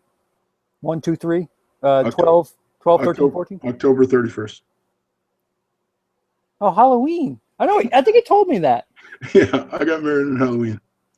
That's exciting. That's good. I like that. There's a story behind it, but that's real simple. You want to hear the story? All right. Well, if it's simple and quick. It's like a 1-minute story. The year I met my wife, right before that, my sister got married. And my mom, being cocky, being silly, went, when are you going to get married? And I wasn't dating anyone. So I said, Mom, I'm going to get married on Halloween. And she said, you'll never find a woman to marry you on Halloween. And I said, you're right, because it was a joke. That 2 months later or a month later, I meet my wife. We were both working at a camp. We hang out. We fall pretty much in love with each other. We hang out and we finally start dating. And we fall hard for each other really quickly. And 2 weeks into dating, we're out for a stroll, and my wife turns to me and says, you know when it'd be really cool to get married? Halloween. And I was just like, are you freaking kidding me? And then I told her. Now, her story is she was talking to her friend in high school, and they were joking and said, what would be a really cool day to get married? And her friend said Friday the 13th or whatever crap like that. And she went, I think Halloween would be a really cool day. And it was just a thing. And so my wife said it to me and said, Halloween. And I was like, are you kidding? And so I told her what my mom said. And we literally went, that's funny. Well, when does Halloween fall on a Saturday? And we're like, 3 years from now. Okay, that's when we'll get married. And that's when we did. So 2 weeks in, we knew we were getting married on Halloween. And that was the day we got married. So there's my yay. And they're still married today. And we're still married. Not like me. 18 years almost later, I think. 18 years? I got married in 98. What does that make it? Nobody likes a gloater, Pete. No, I'm just trying to remember, dude. I can't remember. Do you know how many times I've watched Gone Girl in the last 4 months? See, that's another movie I don't think I ever want to watch again. Gone Girl. Holy crap. What's unfortunate is that's a joke. It's a joke, but it's really funny to me. But I can't say it to certain people because that's terrible. Come on. You should see me around an ant. I can't fucking step on an ant. Just relax. Yeah. It's funny. Do you think physical media will die or not? I don't think it will. I don't think it will. In the next 10 years. In 10 years? No. They're going to try. If you say in 50 years, Yes, because my niece hasn't bought. My niece who's 18 hasn't bought a CD. Everything, every movie or any music she wants, she downloads. Either legally or illegally, I don't know. But I mean, I'm looking right now. I see 13 hours is I can get it right now for $14, and I can't get it anywhere else. Yeah, I really want to watch it. To be honest with you, that they're making it in a manner that it's kind of they're like, again, it's exactly like Betamax. It's like, what's that? There will be a time when physical media disappears, and like that's so sad. They don't make VHS tapes anymore. The last factory that made VHS tapes closed, I believe, last year, because so few people were buying them, and it was actually cheaper to make DVDs. That the last factory in the entire world closed, so it's literally done. It's like there are no more VHS tapes being made. Once, like, sooner or later, it'll come a time when it's like movies are like a digital format and there won't be anything like that. But 10 years? No. Because my dad is still around in the next 10 years, assuming everything good. I'm still around in the next 10 years, and I like having something in my hand. I like having something on my wall to look at and be like, that's mine. And I like to. I mean, especially like I'll say it again, these fucking steel books. Yeah. This Warrior. Warrior Steelbook. It's not even opened. I bought it. I have 2 copies of Warrior. I have this because I really dig the Steelbook, and it's from the UK. Oh, nice. It's just love that movie. On the other side is Joel Edgerton. Yeah, so it's got a real it's just a neat looking. Oh! One of your favorite movies ever. Ready? Check this one out. This is Braveheart. Nice. It's you can see it. The sword here. Yeah, the sword. Yeah. It's on both. I think it's on both sides, but unopened. My keeper copy. This is the copy that I just. Yeah. It's got a protective case on it. I don't know if you can see that. Yeah. Like that's like there's not too many movie fans. Like I like that just because I like the artwork associated with it. Like people still buy vinyl. They started. I don't know if they've started or they always have. There's these frames that you can get where you could put a vinyl record on your wall, and I've seen it in a bunch of places where they just like line their wall with, I mean, shit, like our background or your background and my old background with our Blu-ray covers. Our Blu-ray covers. DVD covers that I've cut up. I like that. Yeah. I think some of the art is, especially like some of the minimalist stuff, is really cool. Yeah. And it's not going anywhere. It's not in the next 10 years. They're going to try though. They're trying really hard. Well, they definitely want you to buy the digital. Like everything is digital. They're trying. Like everything comes with a digital code. And it's just like I'm so tempted because I really, for some reason, I missed 13 hours, and I really want to see it, and it's like, it's like right there. I could get it. It is like I might watch it before I see you again. Nah, don't do that. Stay strong.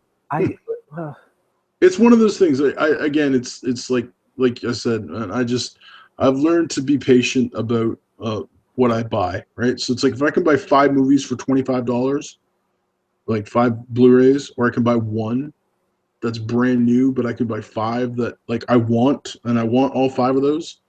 And I know that a year from now, I'm going to be able to buy that one that's $25 for $10 if I want it, if I'm patient.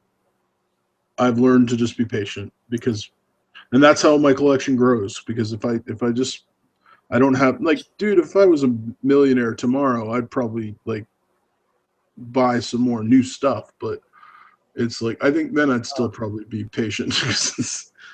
Jim has an interesting thing here. He says, I would rather have physical media for Blu-ray/DVDs. Music isn't that important for physical media. I buy a lot on iTunes. Yeah. I don't want to buy an entire CD for something I only like 1 or 2 songs, so iTunes is good. What is it about movies that's different than music? Well, right? Like it depends on, like, most musicians don't make albums to run together anymore because of that very thing. People buy one or two songs and they'll buy like the song they want, right? Like back in the day, you would make an album so that it was supposed to be listened to in one sitting, or like, it's Yeah. like, they don't do that anymore. I It's like feel like I it's feel all like the 3 minute hit. I feel like people are more inclined to buy a song than they are to buy a movie, though. Digital, you mean? Just in general, I feel like people, for some reason, music is more redigestible to an average person. Like most people can listen to a song 3, 4, 5 times over. Most Oh yeah. people aren't going to watch a movie three, four No. times over. So, I mean, I don't know. I really don't know what point I'm getting at, but it seems like it's easier to sell or prepare music as a quickly digestible or quickly redigestible format. It is, but you also, right, like a movie is 2 hours. Most, like, the average movie is two Fair hours point. long, right? So it's like, and it goes through themes and acting and like directing, and it's a medium you have to pay attention to, whereas in a song you can just put on in the background and you can let it go, and like it hits you on a much different level psychologically. um Jim's a Jim. I swear I don't know how long that comment's been up there, but which one? he says, "I love the pride of holding a Blu-ray and DVD in my hand, looking at the booklet, the Yep. back of it, the smell of a new Blu-ray. Many people are like that. I mean, like I said, this is a duplicate. I only have this because Yeah. I really like the I think it's a really cool. That cover is really awesome. Same thing with this Warrior. Yeah. Another movie that's not incredibly popular with folks. This is Chappie. I just love this edition of Chappie. Got a protective case on it because I really don't plan on watching. I have a copy to watch, and this is a copy to, just Just enjoy. This is kind I of used stupid by normal people's well standards. Why would you do this? I used to do that. I'll be honest. I can't afford to do that anymore. Yeah, I got away from kids. well, It's yeah, one of those yeah. things where I used to, I used to have I one. used to, well, it's the same. I used to buy. I was huge into comic books when I was younger, and I used to buy like three. I'd buy like, and they bagged them, right? Like they'd come out pre-bagged comic books and all that kind of crap. And I would buy like two or three editions of the same comic, and I'd buy Yeah, one to read one and to two to read. keep Yep, in the bag and stuff yep. like that. And then I'd end up with like three of each issue, and then found out a couple of years later that those comics were worth like jack nothing. They literally, it's like there were so many made that it didn't matter. I It's like did that with Xbox Ones because they, of they made special edition of Xbox Ones, and Xbox I had a Ones. bunch of them, and I just got rid of the last one I had a couple of days ago, Yeah. actually. So like I used to do that. I got to the point where I'm like I can't afford to do it, and as much as I like to do it, I just can't afford to do that. So again, it's a lot of it is it's just economics, right? Like I can buy 5 movies or I can buy one movie. What am I going to do? And it's like, and here's the thing, right? Like I will buy a movie. This is where I learned this. I went and bought a movie for $25, and then it sat on my shelf, and I didn't watch it. And then the next year I saw it for $10. And so I'm like, if I That had hurts. It does if hurt. I had not bought it, Yeah. I would have saved $15 because I literally didn't watch it. It like I wanted it, and so I'm like, unless I'm gonna watch it tonight or in the next like couple days, it's like literally, can I wait to watch? So like Deadpool, like I said, I really enjoyed Deadpool. I think it's one of those movies of the year. I haven't bought it. Now steelbooks, I like steelbooks, but again, I haven't been swayed by them to the point that like, oh, I have to buy it because it's on sale. It's like, listen, I'm there for the movie. I like having the thing in my hand, but like if I can get a steelbook, sure, I'll definitely buy the steelbook because it's cool. But I just can't, like, I can't spend $25 on something that I may put on my shelf and then be able to buy it for $10 later. And it's just like, it hurts when you see that and you're like, oh. And I used to, like, I remember, it's like, I can generally remember what I paid for crap. So it's like later on when you see that movie for $5 and you're like, I paid $30 for that. Jim has a point. He says, So- I do occasionally buy CDs yet. About a month ago, I bought the greatest hits of John Mellencamp. I got it for $9. And it would have been more money to buy on iTunes because he has so many good songs. Yeah. You know, that's funny. Do you remember back like when Tower Records and shit were around, when a CD could cost close to $20? Oh yeah. Heck yeah. At the $5. peak of music, CDs were actually pretty fucking expensive. Yep. And especially if they weren't like so it's like, you know, like whoever's the new, like the latest are like, so Foo Fighters CDs were never $25 because they were all brand new, right? Like, but I liked a guy named Matthew Sweet when I was younger a lot. And all his CDs were $25 to $30 because he wasn't popular. And so they would only have one copy of it and it would be $25.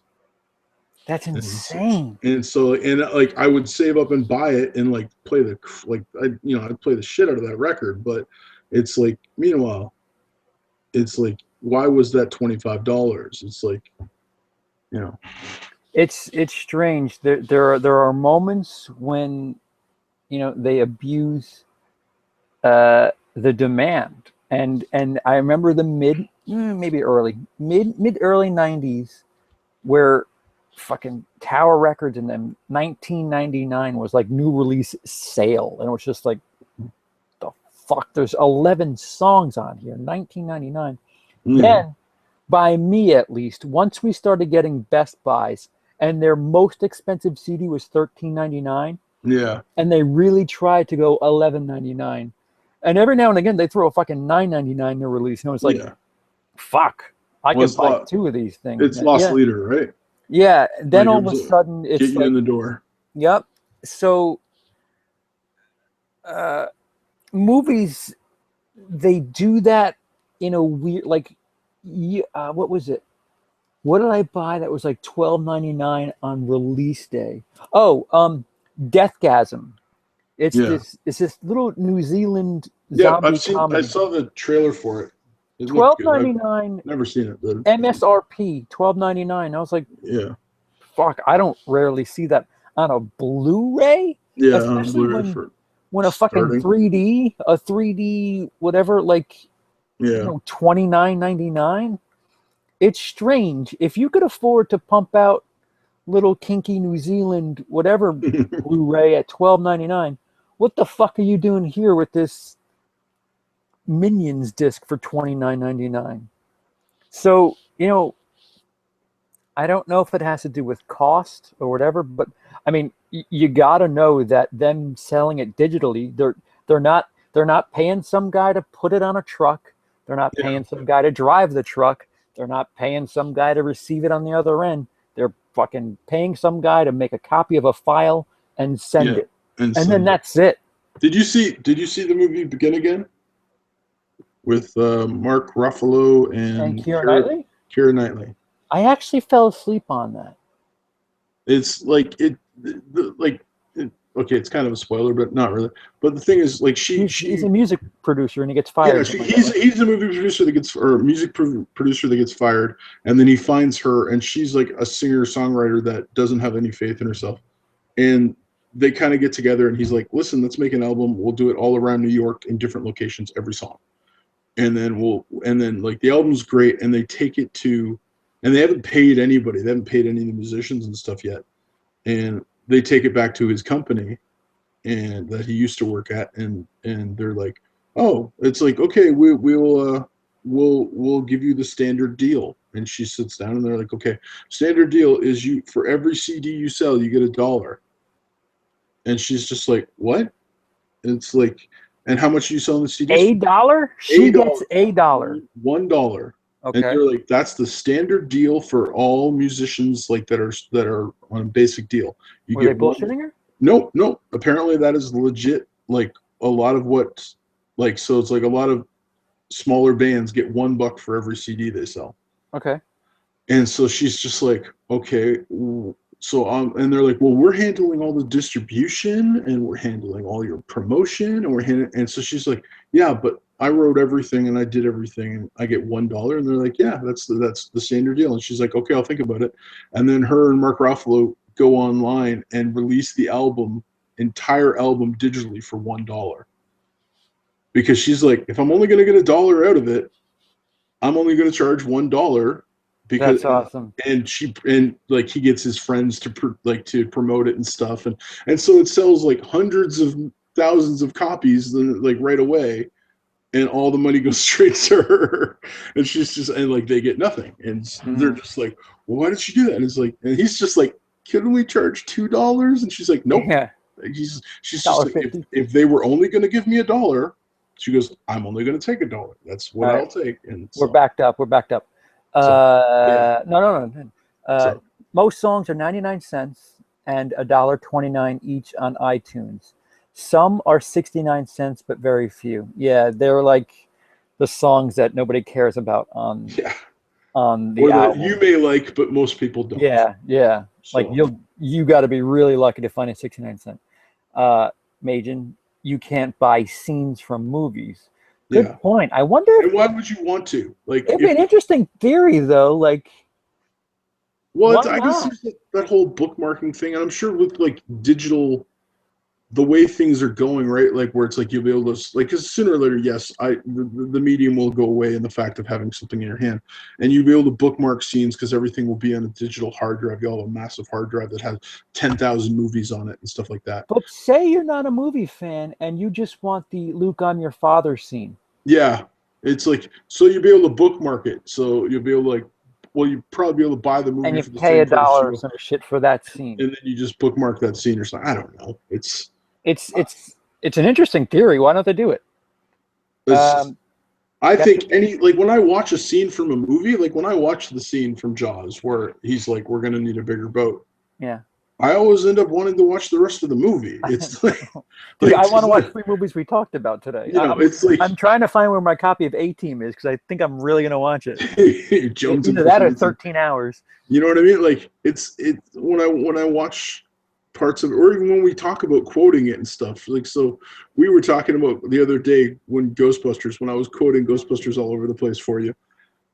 It just made me want to watch Ghostbusters, right? It didn't make me want to watch a scene. It made me want to watch the movie, because I don't just love a scene from Ghostbusters. I love the movie Ghostbusters.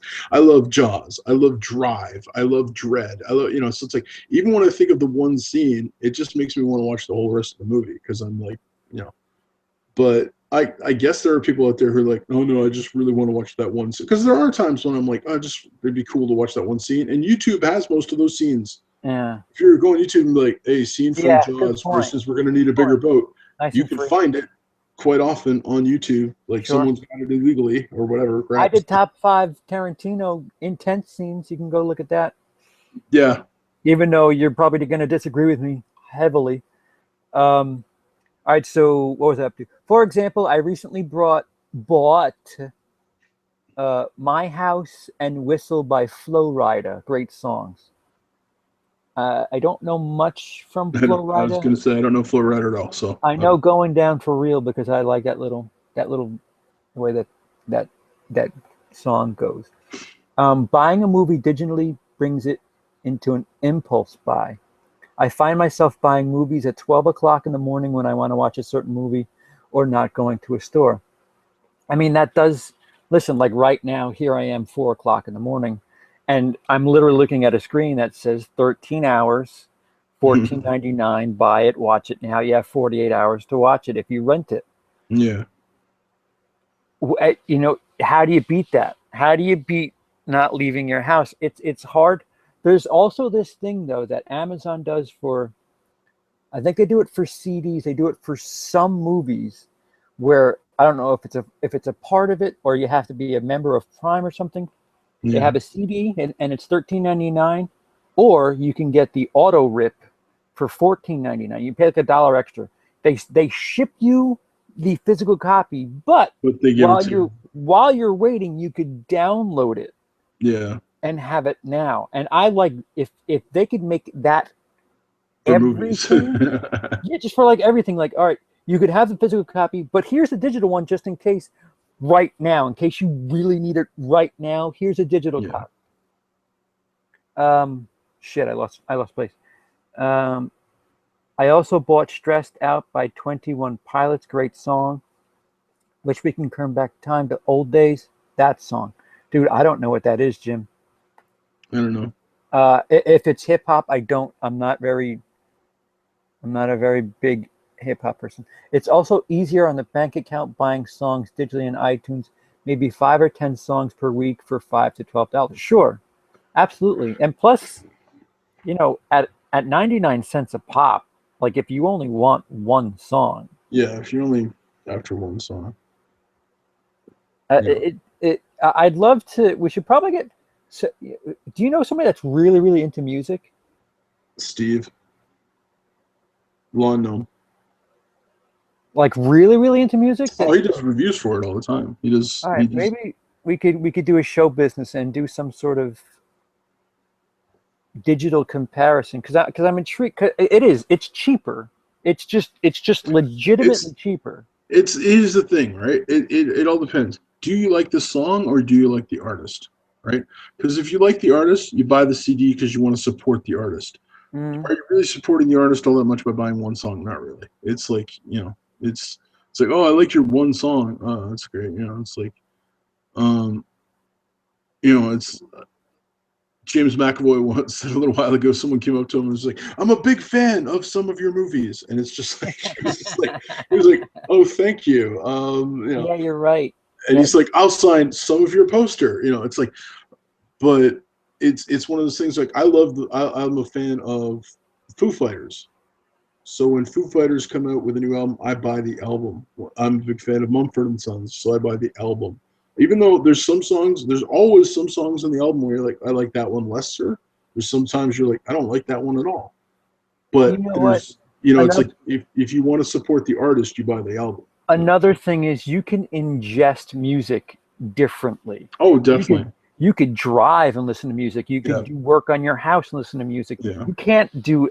I mean, you can, but you're not going to enjoy the movie the same way if you fucking try to throw on. Whenever I throw on a movie and try and clean, I always end up sitting down and I go, I'm gonna clean. Oh, hold on, I'm just gonna sit down for a while and see this scene. And next thing I know, it's like 2 hours later, and I'm like nothing's clean in my house. And I've been enjoying the movie, and it's just so. And then I'm like, oh crap, the credits. Yeah, I'll start cleaning. It's whereas in music you generally can just throw on because it's not visually and it's not a visual medium. But I don't know. I think it's a different thing. I think DVDs and DVDs are still around. They're not gone yet. We've had Blu-rays for how many years now? 10. So yeah, okay. So we've had it for 10 years, and Blu-ray and DVDs are still around. So if you think in 10 years, Blu-rays are gone, it's like DVDs are still around. So I won't be shocked if DVDs are still around because there are people who like them. Though. They're like they're interesting. I just don't. I think in 10 years. I think if you say 50 years, I won't be shocked at all. If there are if physical media disappears, in the same sense that it's like just like I'm just happy that I'll be too old to give a shit at that point. Yeah, like one day, seriously, comic books are going to disappear because or mostly disappear from major corporations like DC and Marvel because you can get them on your iPad. I was just going to say, as quickly as you possibly can. Would you rather have every comic book you ever had on this one little thing here, or your boxes of comics? And it's I'm asking you as me personally, I'd rather have the boxes. There's something about reading the comic and turning the pages and it's just for me. But again, what about both? It's nice. Oh, having both would be the ideal thing, right? Like obviously, if you can have so that you can have access to any comic book you own at any time, anywhere you are, awesome, right? But the kids that are reading comics now, that are handed comics that are saying, hey, you can get the same thing here. Let me give you every comic, every Batman comic, or every every X-Men comic you've ever wanted to look at and stuff. They're going to get used to that. They're already used to, my daughters are already used to like the iPad and the computer and stuff like that. It's going to disappear. They're going to be a day when they're like, oh, we don't, why would we spend ink on like for paper and like, and printing and color and all that kind of stuff. Plus, they lose value if you use them. Yeah. It's nice to have them on the iPad. Yep. This way you're never folding pages. You never fold them. You can zoom in on panels with your finger. Like, it's all this. There's all these things, right? That again, I'm still gonna like having a comic book in my hand. But the next generation are being geared towards digital everything. Like I said, my niece hasn't bought a CD in 15 years or 5 years, and she's almost 20. Okay, so it's my daughters are going to be the generation, or my daughter's children will be the generation probably that give up physical media, that are like, yeah, it's like, why would I possibly want to buy that when I can just download it right away and have access to it on my phone, my laptop, my iPad, and the TV. So but it's not going to be yet. It's definitely not the next 10 years. I don't think. I could be wrong, but yeah, I will still be. I'll be disappointed if I can't buy a Blu-ray in 10 years. It would be a really accelerated process if that's the way it happens. Yeah. But it probably will happen someday. You're right. Yeah. And why can't I wanted to make this be a 3-second thing. Why can't we have it all? Like I said, Amazon, I'll pay the extra $1. Let me have the physical copy, but let me watch it now. Like this is my digital copies. I have a bunch of digital copies. Oh, like The Wire. Look at that. Yeah, and TV shows and stuff too. It's there's positives to be had in both. Just like Jim said, to physically have it, there's just something about looking at it and showing somebody something. Shit, we're still stuck behind. Buying movies digitally and physical and are impulse buys. But yeah, digital you don't have to get in your car. You don't have to get in your car. Oh, you mean to leave your house to go get it. I understand. And open 24/7, 365. Yeah, like I said, 4 o'clock in the morning here, I could literally watch 13 hours if I want to. And I've been talking myself into it for the last 20 minutes here. I'm still sticking with Blu-ray/DVDs for movies. I agree. Do you notice this too, Peter? Have you watched anything digital? Peter, did we lose you? Peter? You don't have to ignore me about it. All right, so apparently we lost him. All right, so Peter had problems. So I can catch up. I'm going to have to watch the A-Team now, maybe on Friday night to get ready for the Memorial Day weekend. It'll be good. I actually probably haven't watched in 5 years, thanks, CP. You're welcome, Jim. If you watch it with the most fun of spirits, it really, if you don't expect too much from that movie, it really rewards you with a fun time. It doesn't take itself seriously. They drop a tank out of the sky and they try to aim it by shooting. It's so far-fetched, but it's so much fun. Like you just gotta let it. Some of these movies, they're okay. Like not everything's gotta be, oh, well, I fell 5 feet, I broke my ankle. Like, okay, whatever. Movies for miles. Damn, you guys must be tired. Actually, I'm thinking of watching a movie when we're done here. I'm probably going to end up watching 13 Hours because I've never seen it. And I've heard that it's probably really, really good, especially for a Michael Bay movie. And I actually heard that it's not too political because that's a really political topic here in America. Look them on YouTube, Florida. I like those two songs. I will look into it. Jim. You can sleep when you're dead. LOL. You're right. What are we up to here? Whoa. Shit, we missed a lot. I also bought a few songs from Kenny Chesney. I have a wide taste in music. I like classical, classic country, metal, rock, pop. Yeah, I'm not a country fan. I like classical, like symphony classical, metal, rock, certain pop I like. Like I said, the Flow Rider, I like Wild Ones, and Going Down for Real, I think, are the names of the songs. And Movies from Miles. I'll have to jump in next time. I'm going to watch The Internship now. I'm in a De Niro mood.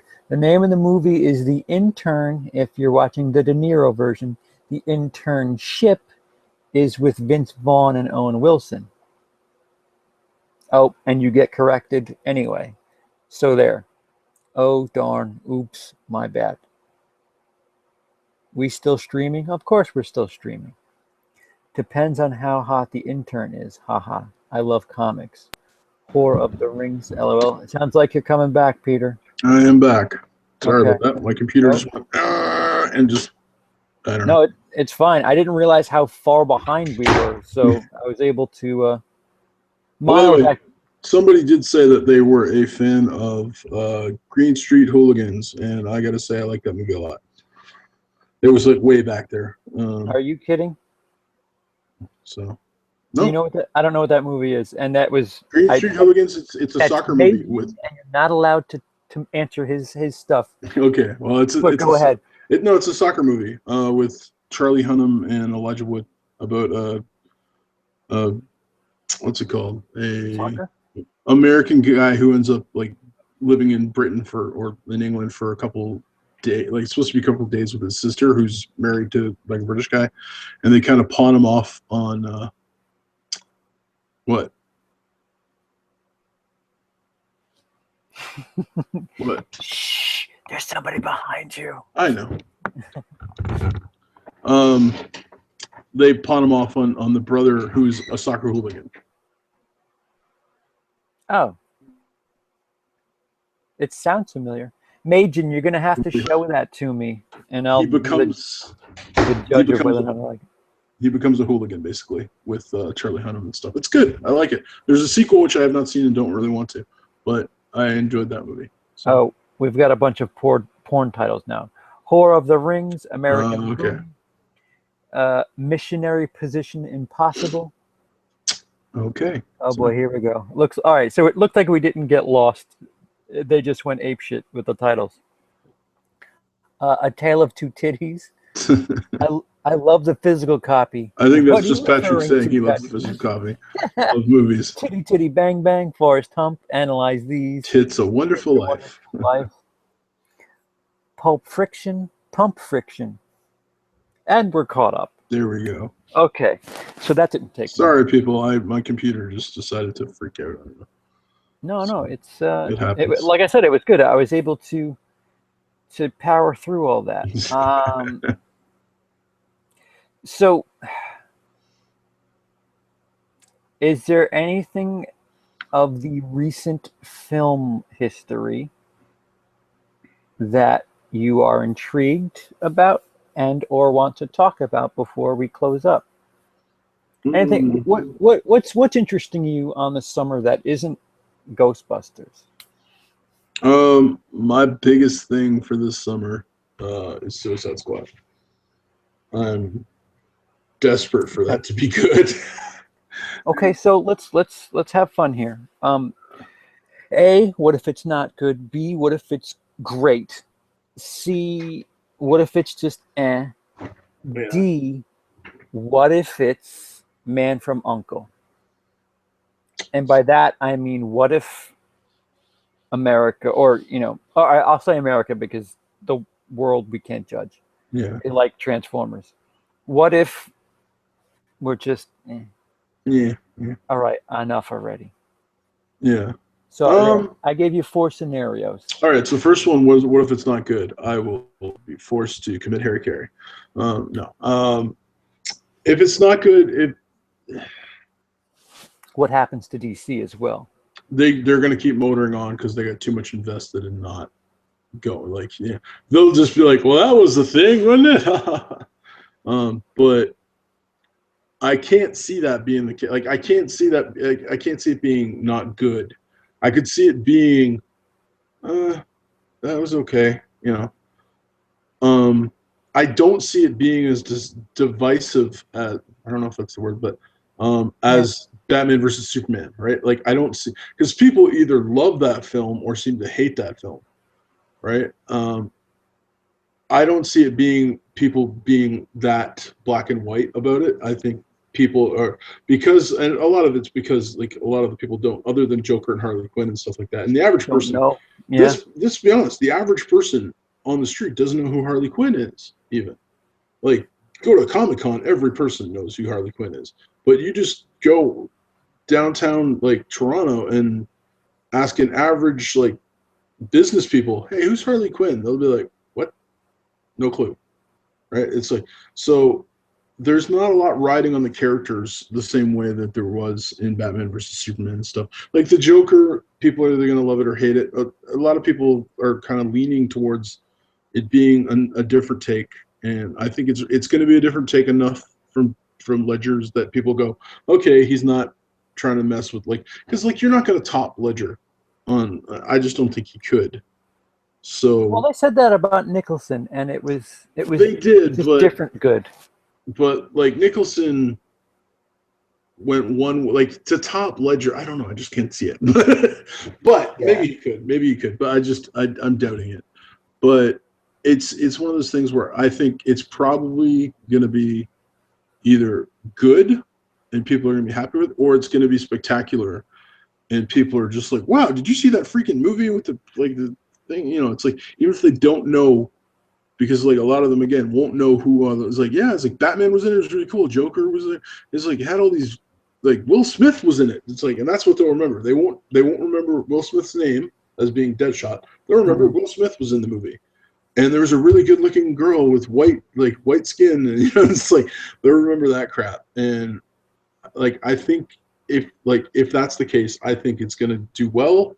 Apparently, they've already freaking greenlit a Harley Quinn movie. Like the executives Too soon at Warner Brothers screened it and were like, "This is going to be awesome," and we're going to hire that. Now that could be them trying to spin it so that it's like, we want you to like it and we're telling you it's awesome. So regardless of whether it is awesome, your expectations are it's going to be awesome. So you're going to, like, you know, when like a bunch of people say, hey, did you see this awesome movie? And then like, it's hard to go, you know, it's like when people say Apocalypse Now is awesome, like it's like the best war movie ever made. And I'm just like, it's fourth on my list out of those three. It's like, yeah, it's like, but people, it's the best movie ever made. So it could be a spin thing where they literally are like, oh no, it's so great, we're going to greenlight this. And it's like, you're going to, you know, but then again, apparently the executives stood up and clapped at the end of Batman v Superman. And again, some people love that movie, some people hate that movie. Wait, hold on. There's this certain arrogance that, well, I don't know. Oh no, there is. There totally is.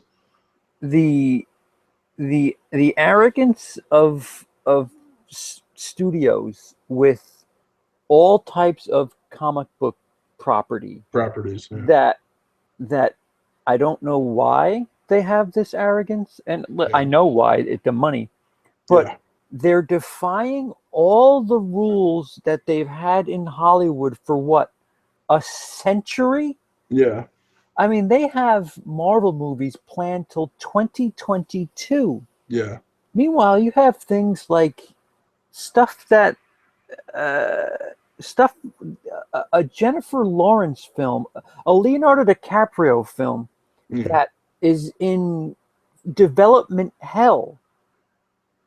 Movies are never supposed to be so easy to get made. Yeah. That was like that's like a thing about Hollywood, that it, you know, there are a lot of movies that it takes a really long time, takes a really hard time to get movies off the ground.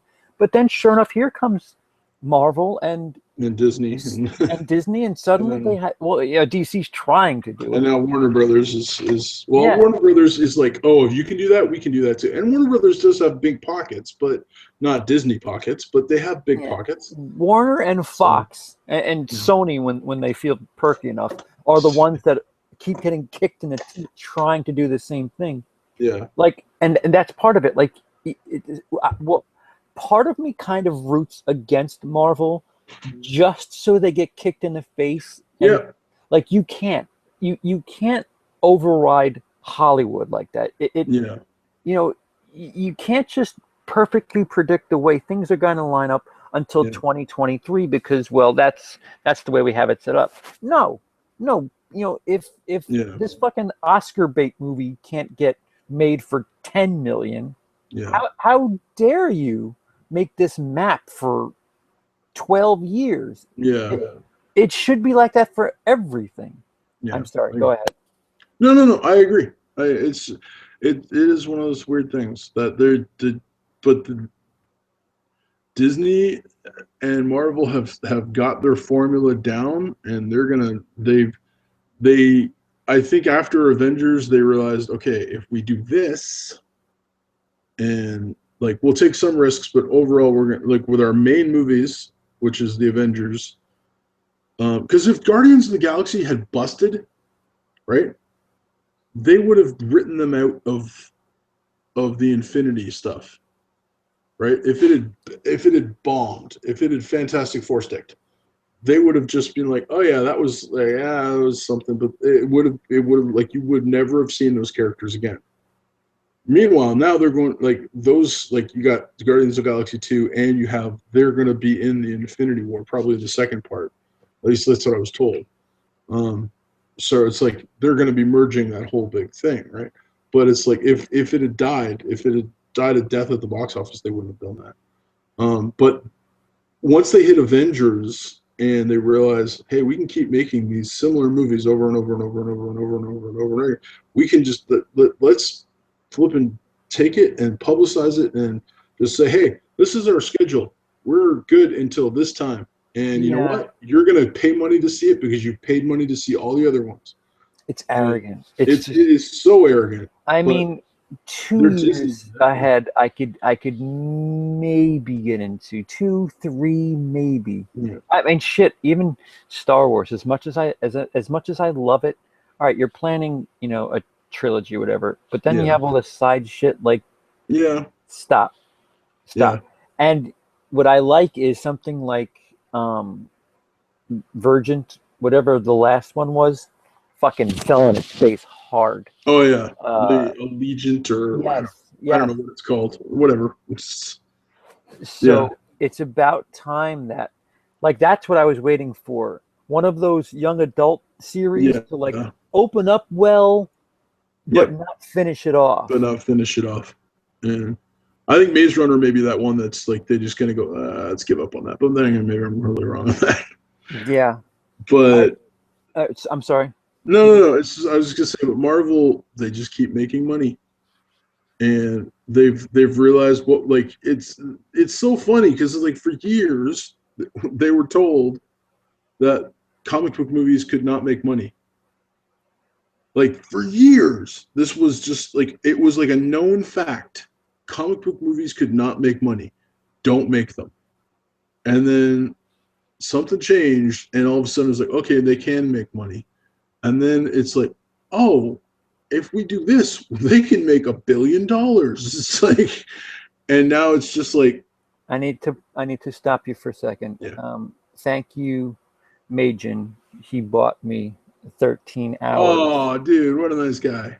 And he sent it to me. So Is that that's the guy that did the penis thing earlier?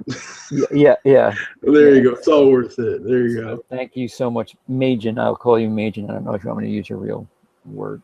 Very sweet. Same guy who got me the Jason mask. If you follow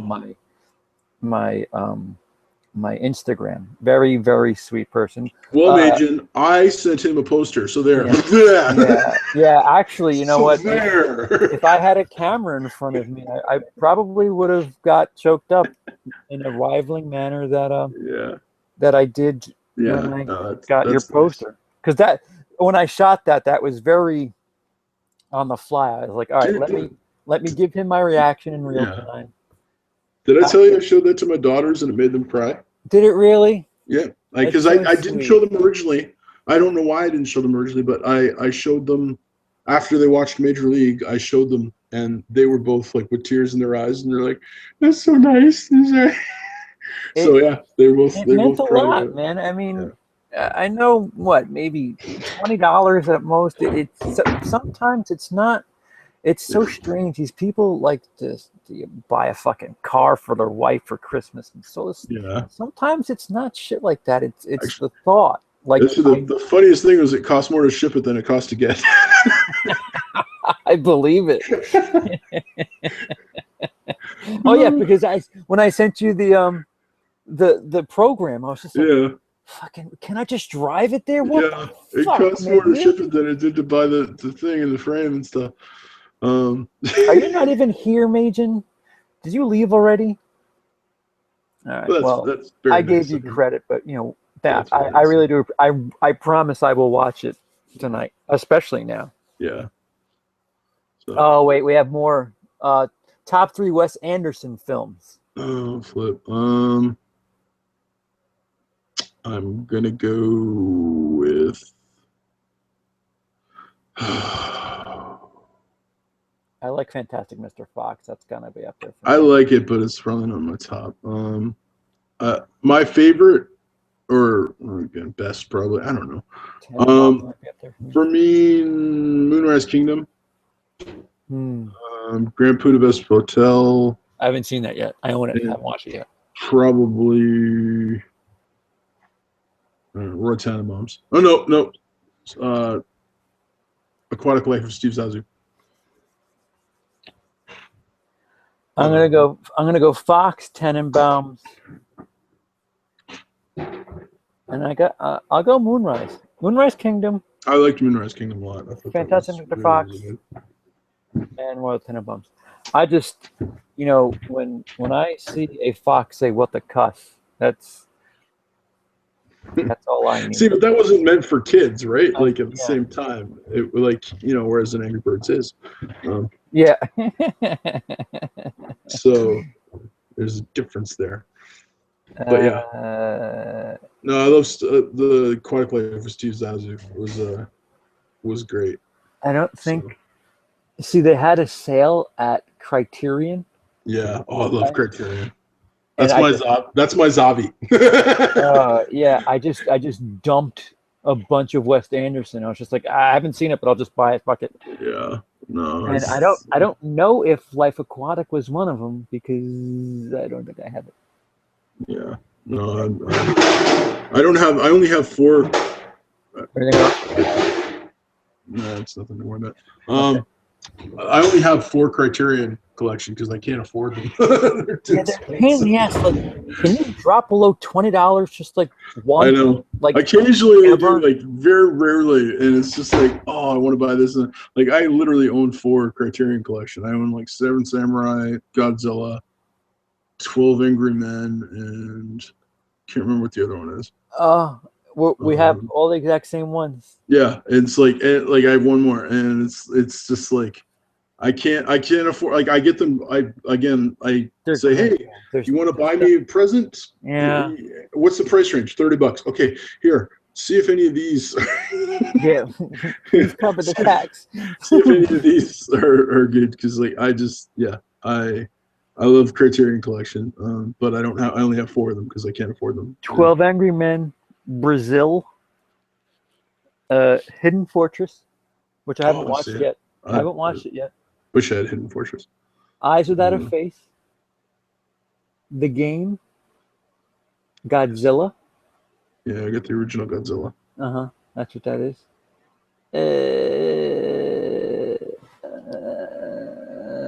It's gonna bug me. Hold on, back 1 second. 12, did I say 12 Angry Men? 7 Samurai.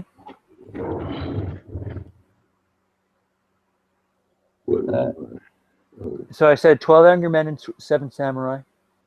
Yep. Dazed and Confused. I have that, just not on Criterion.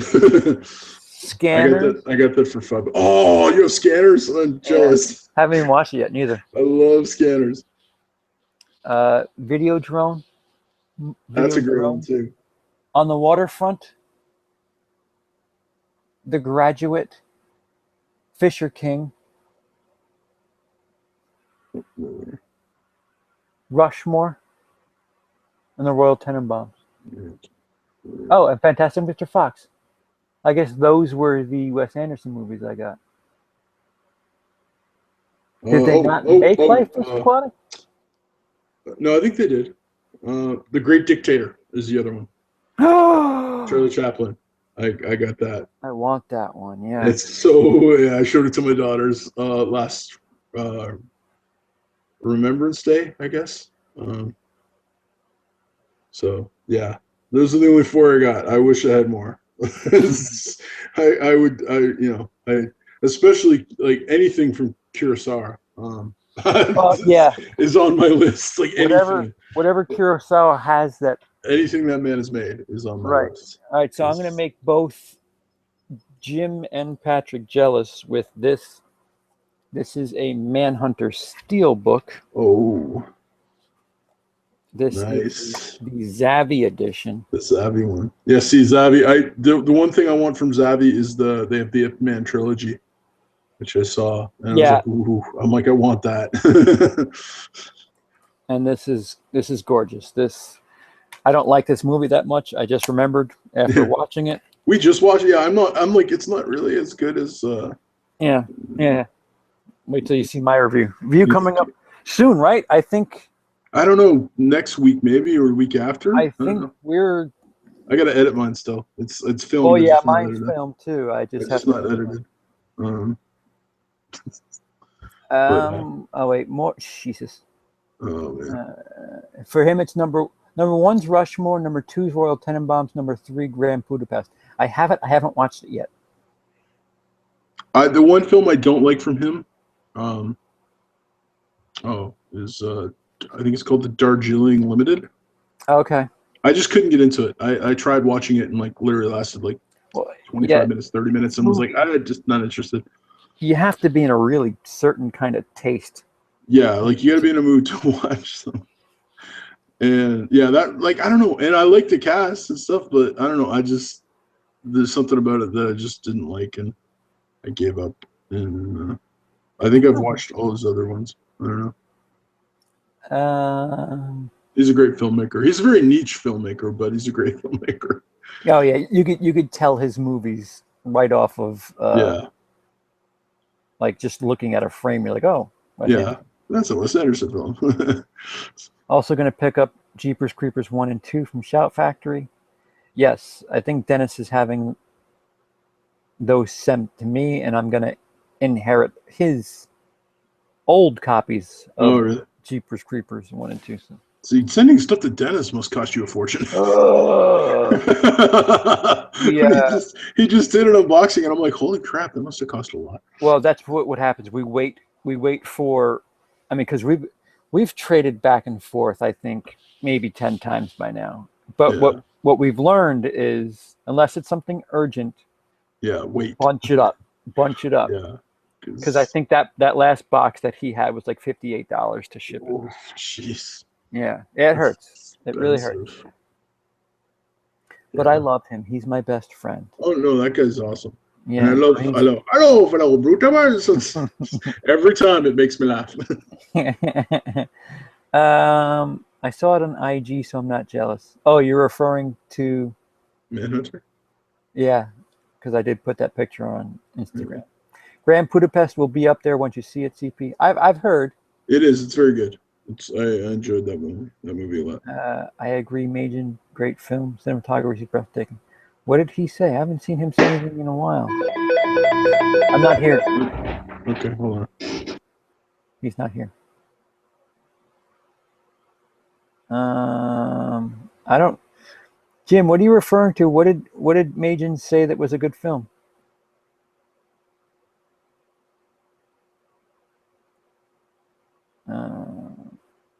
Cinematography is breathtaking. Dennis is awesome. Yes, Dennis is cool. Yes, Dennis is the man.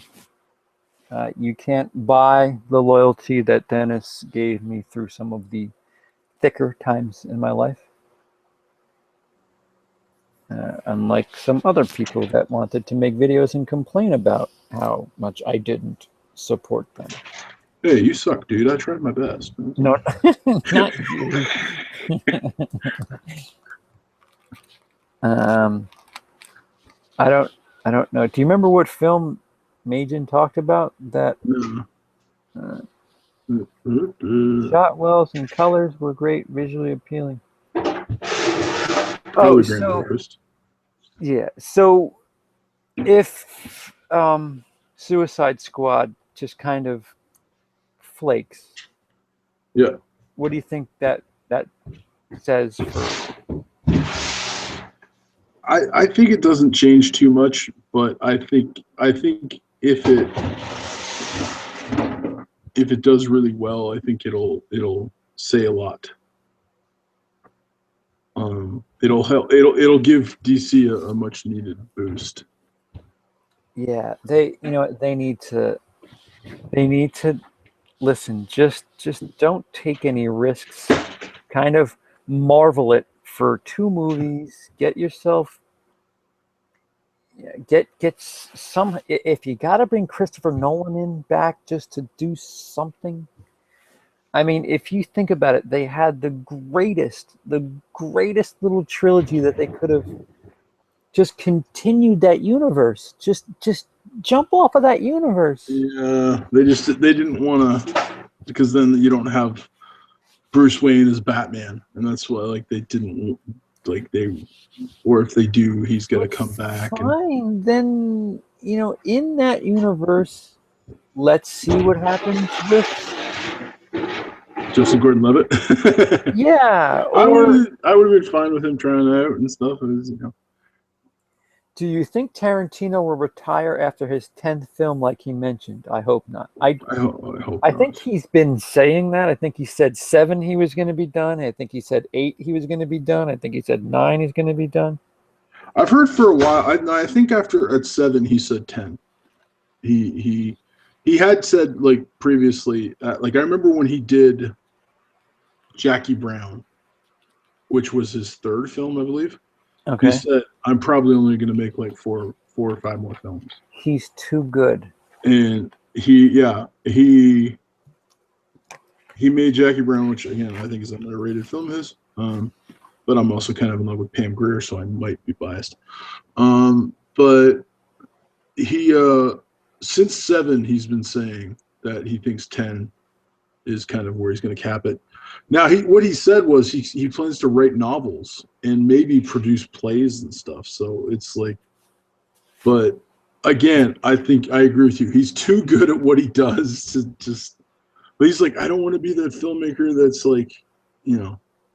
that's 80 and people are just oh, this guy's still making films and it's but I'm if he keeps on making films the way he makes films, no one's gonna be complaining. Dude, he's 10. He's 9 for 9.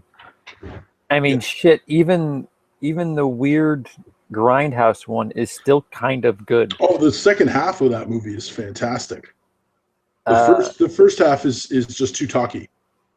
All the car stuff, the car chase stuff is that's incredible. It's especially with film and stuff, but the first part is just a little too self-indulgent from even for him. He's really good. Well, I mean, he's insane. I didn't like Hateful Eight. I didn't like how I felt after Hateful Eight. Yeah. And then that was seeing it in a theater. I got a bad back. There's certain moods I'm in. By the 3rd time I saw it, I was like, "Yep, nope, it's Tarantino. It's Tarantino being Tarantino." I was wrong. Yeah. I was wrong. Exactly Tarantino being Tarantino. That's exactly what it is. How old is he? He's late 40s, I think, mid to late 40s. Tarantino? Yeah, I think he's probably late 40s. Maybe he might be 50, but I don't think so. I don't know. Are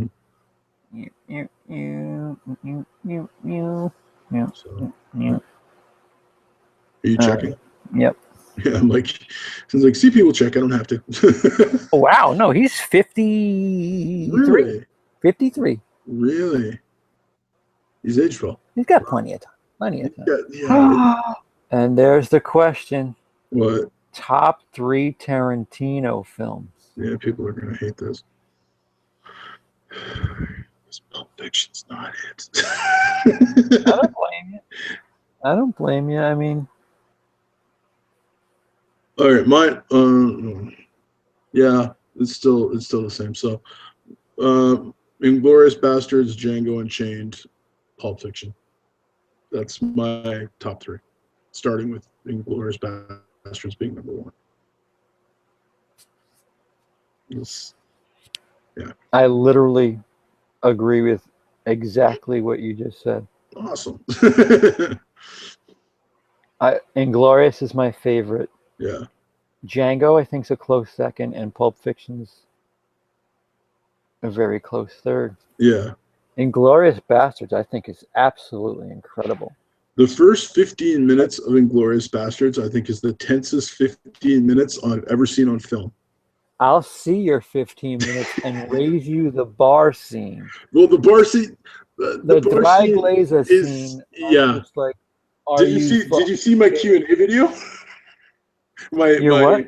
I did my Q&A announcement that I just like the other day. I just put it out like 2 days ago or a day Within ago. the last 2 days? No, Yeah. I've been really sick since Monday. I say I'm like I can't remember why I say it, but I was like, I say, oh, it's like there's 3, and then I go, oh, clearly I'm not German, and then I laugh to myself.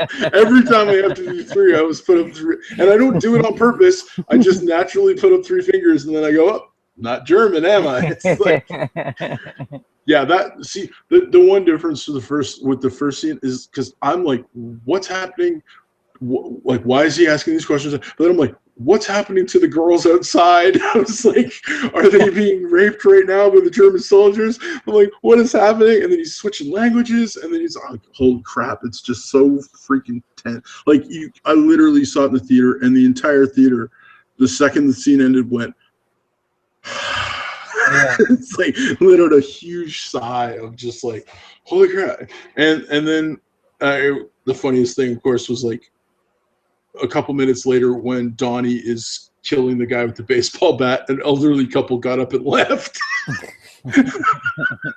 We're just like, didn't they know they were in a Tarantino film? Oh, it just made me laugh. But yeah, that's the only thing as far as me sitting in a movie theater is concerned. I get a little, because he did it with Inglourious Bastards. He kind of does it with Django, but you get some action up there in the front. Yeah. And then, fuck God, Hateful Eight, the first, 45 minutes is just talking. Yeah. So he's gotten into this little habit lately where he just kind of lulls you into an ease. And in a movie theater, I'm not comfortable with it. At home, it's a lot easier. I agree. Yeah. It is. Jim's top 3 is the bar scene is freaking like that. That's when Michael Fassbender officially became one of my favorite actors too. And that because that guy's acting chops are insane. It's like it's just like, and he actually speaks. He already spoke German, which is the coolest thing. He speaks all. Because he was. I don't know if he was born in Germany or if he spent a couple years there as a kid. And so he literally speaks German. He's his part ancestry is Irish and part German.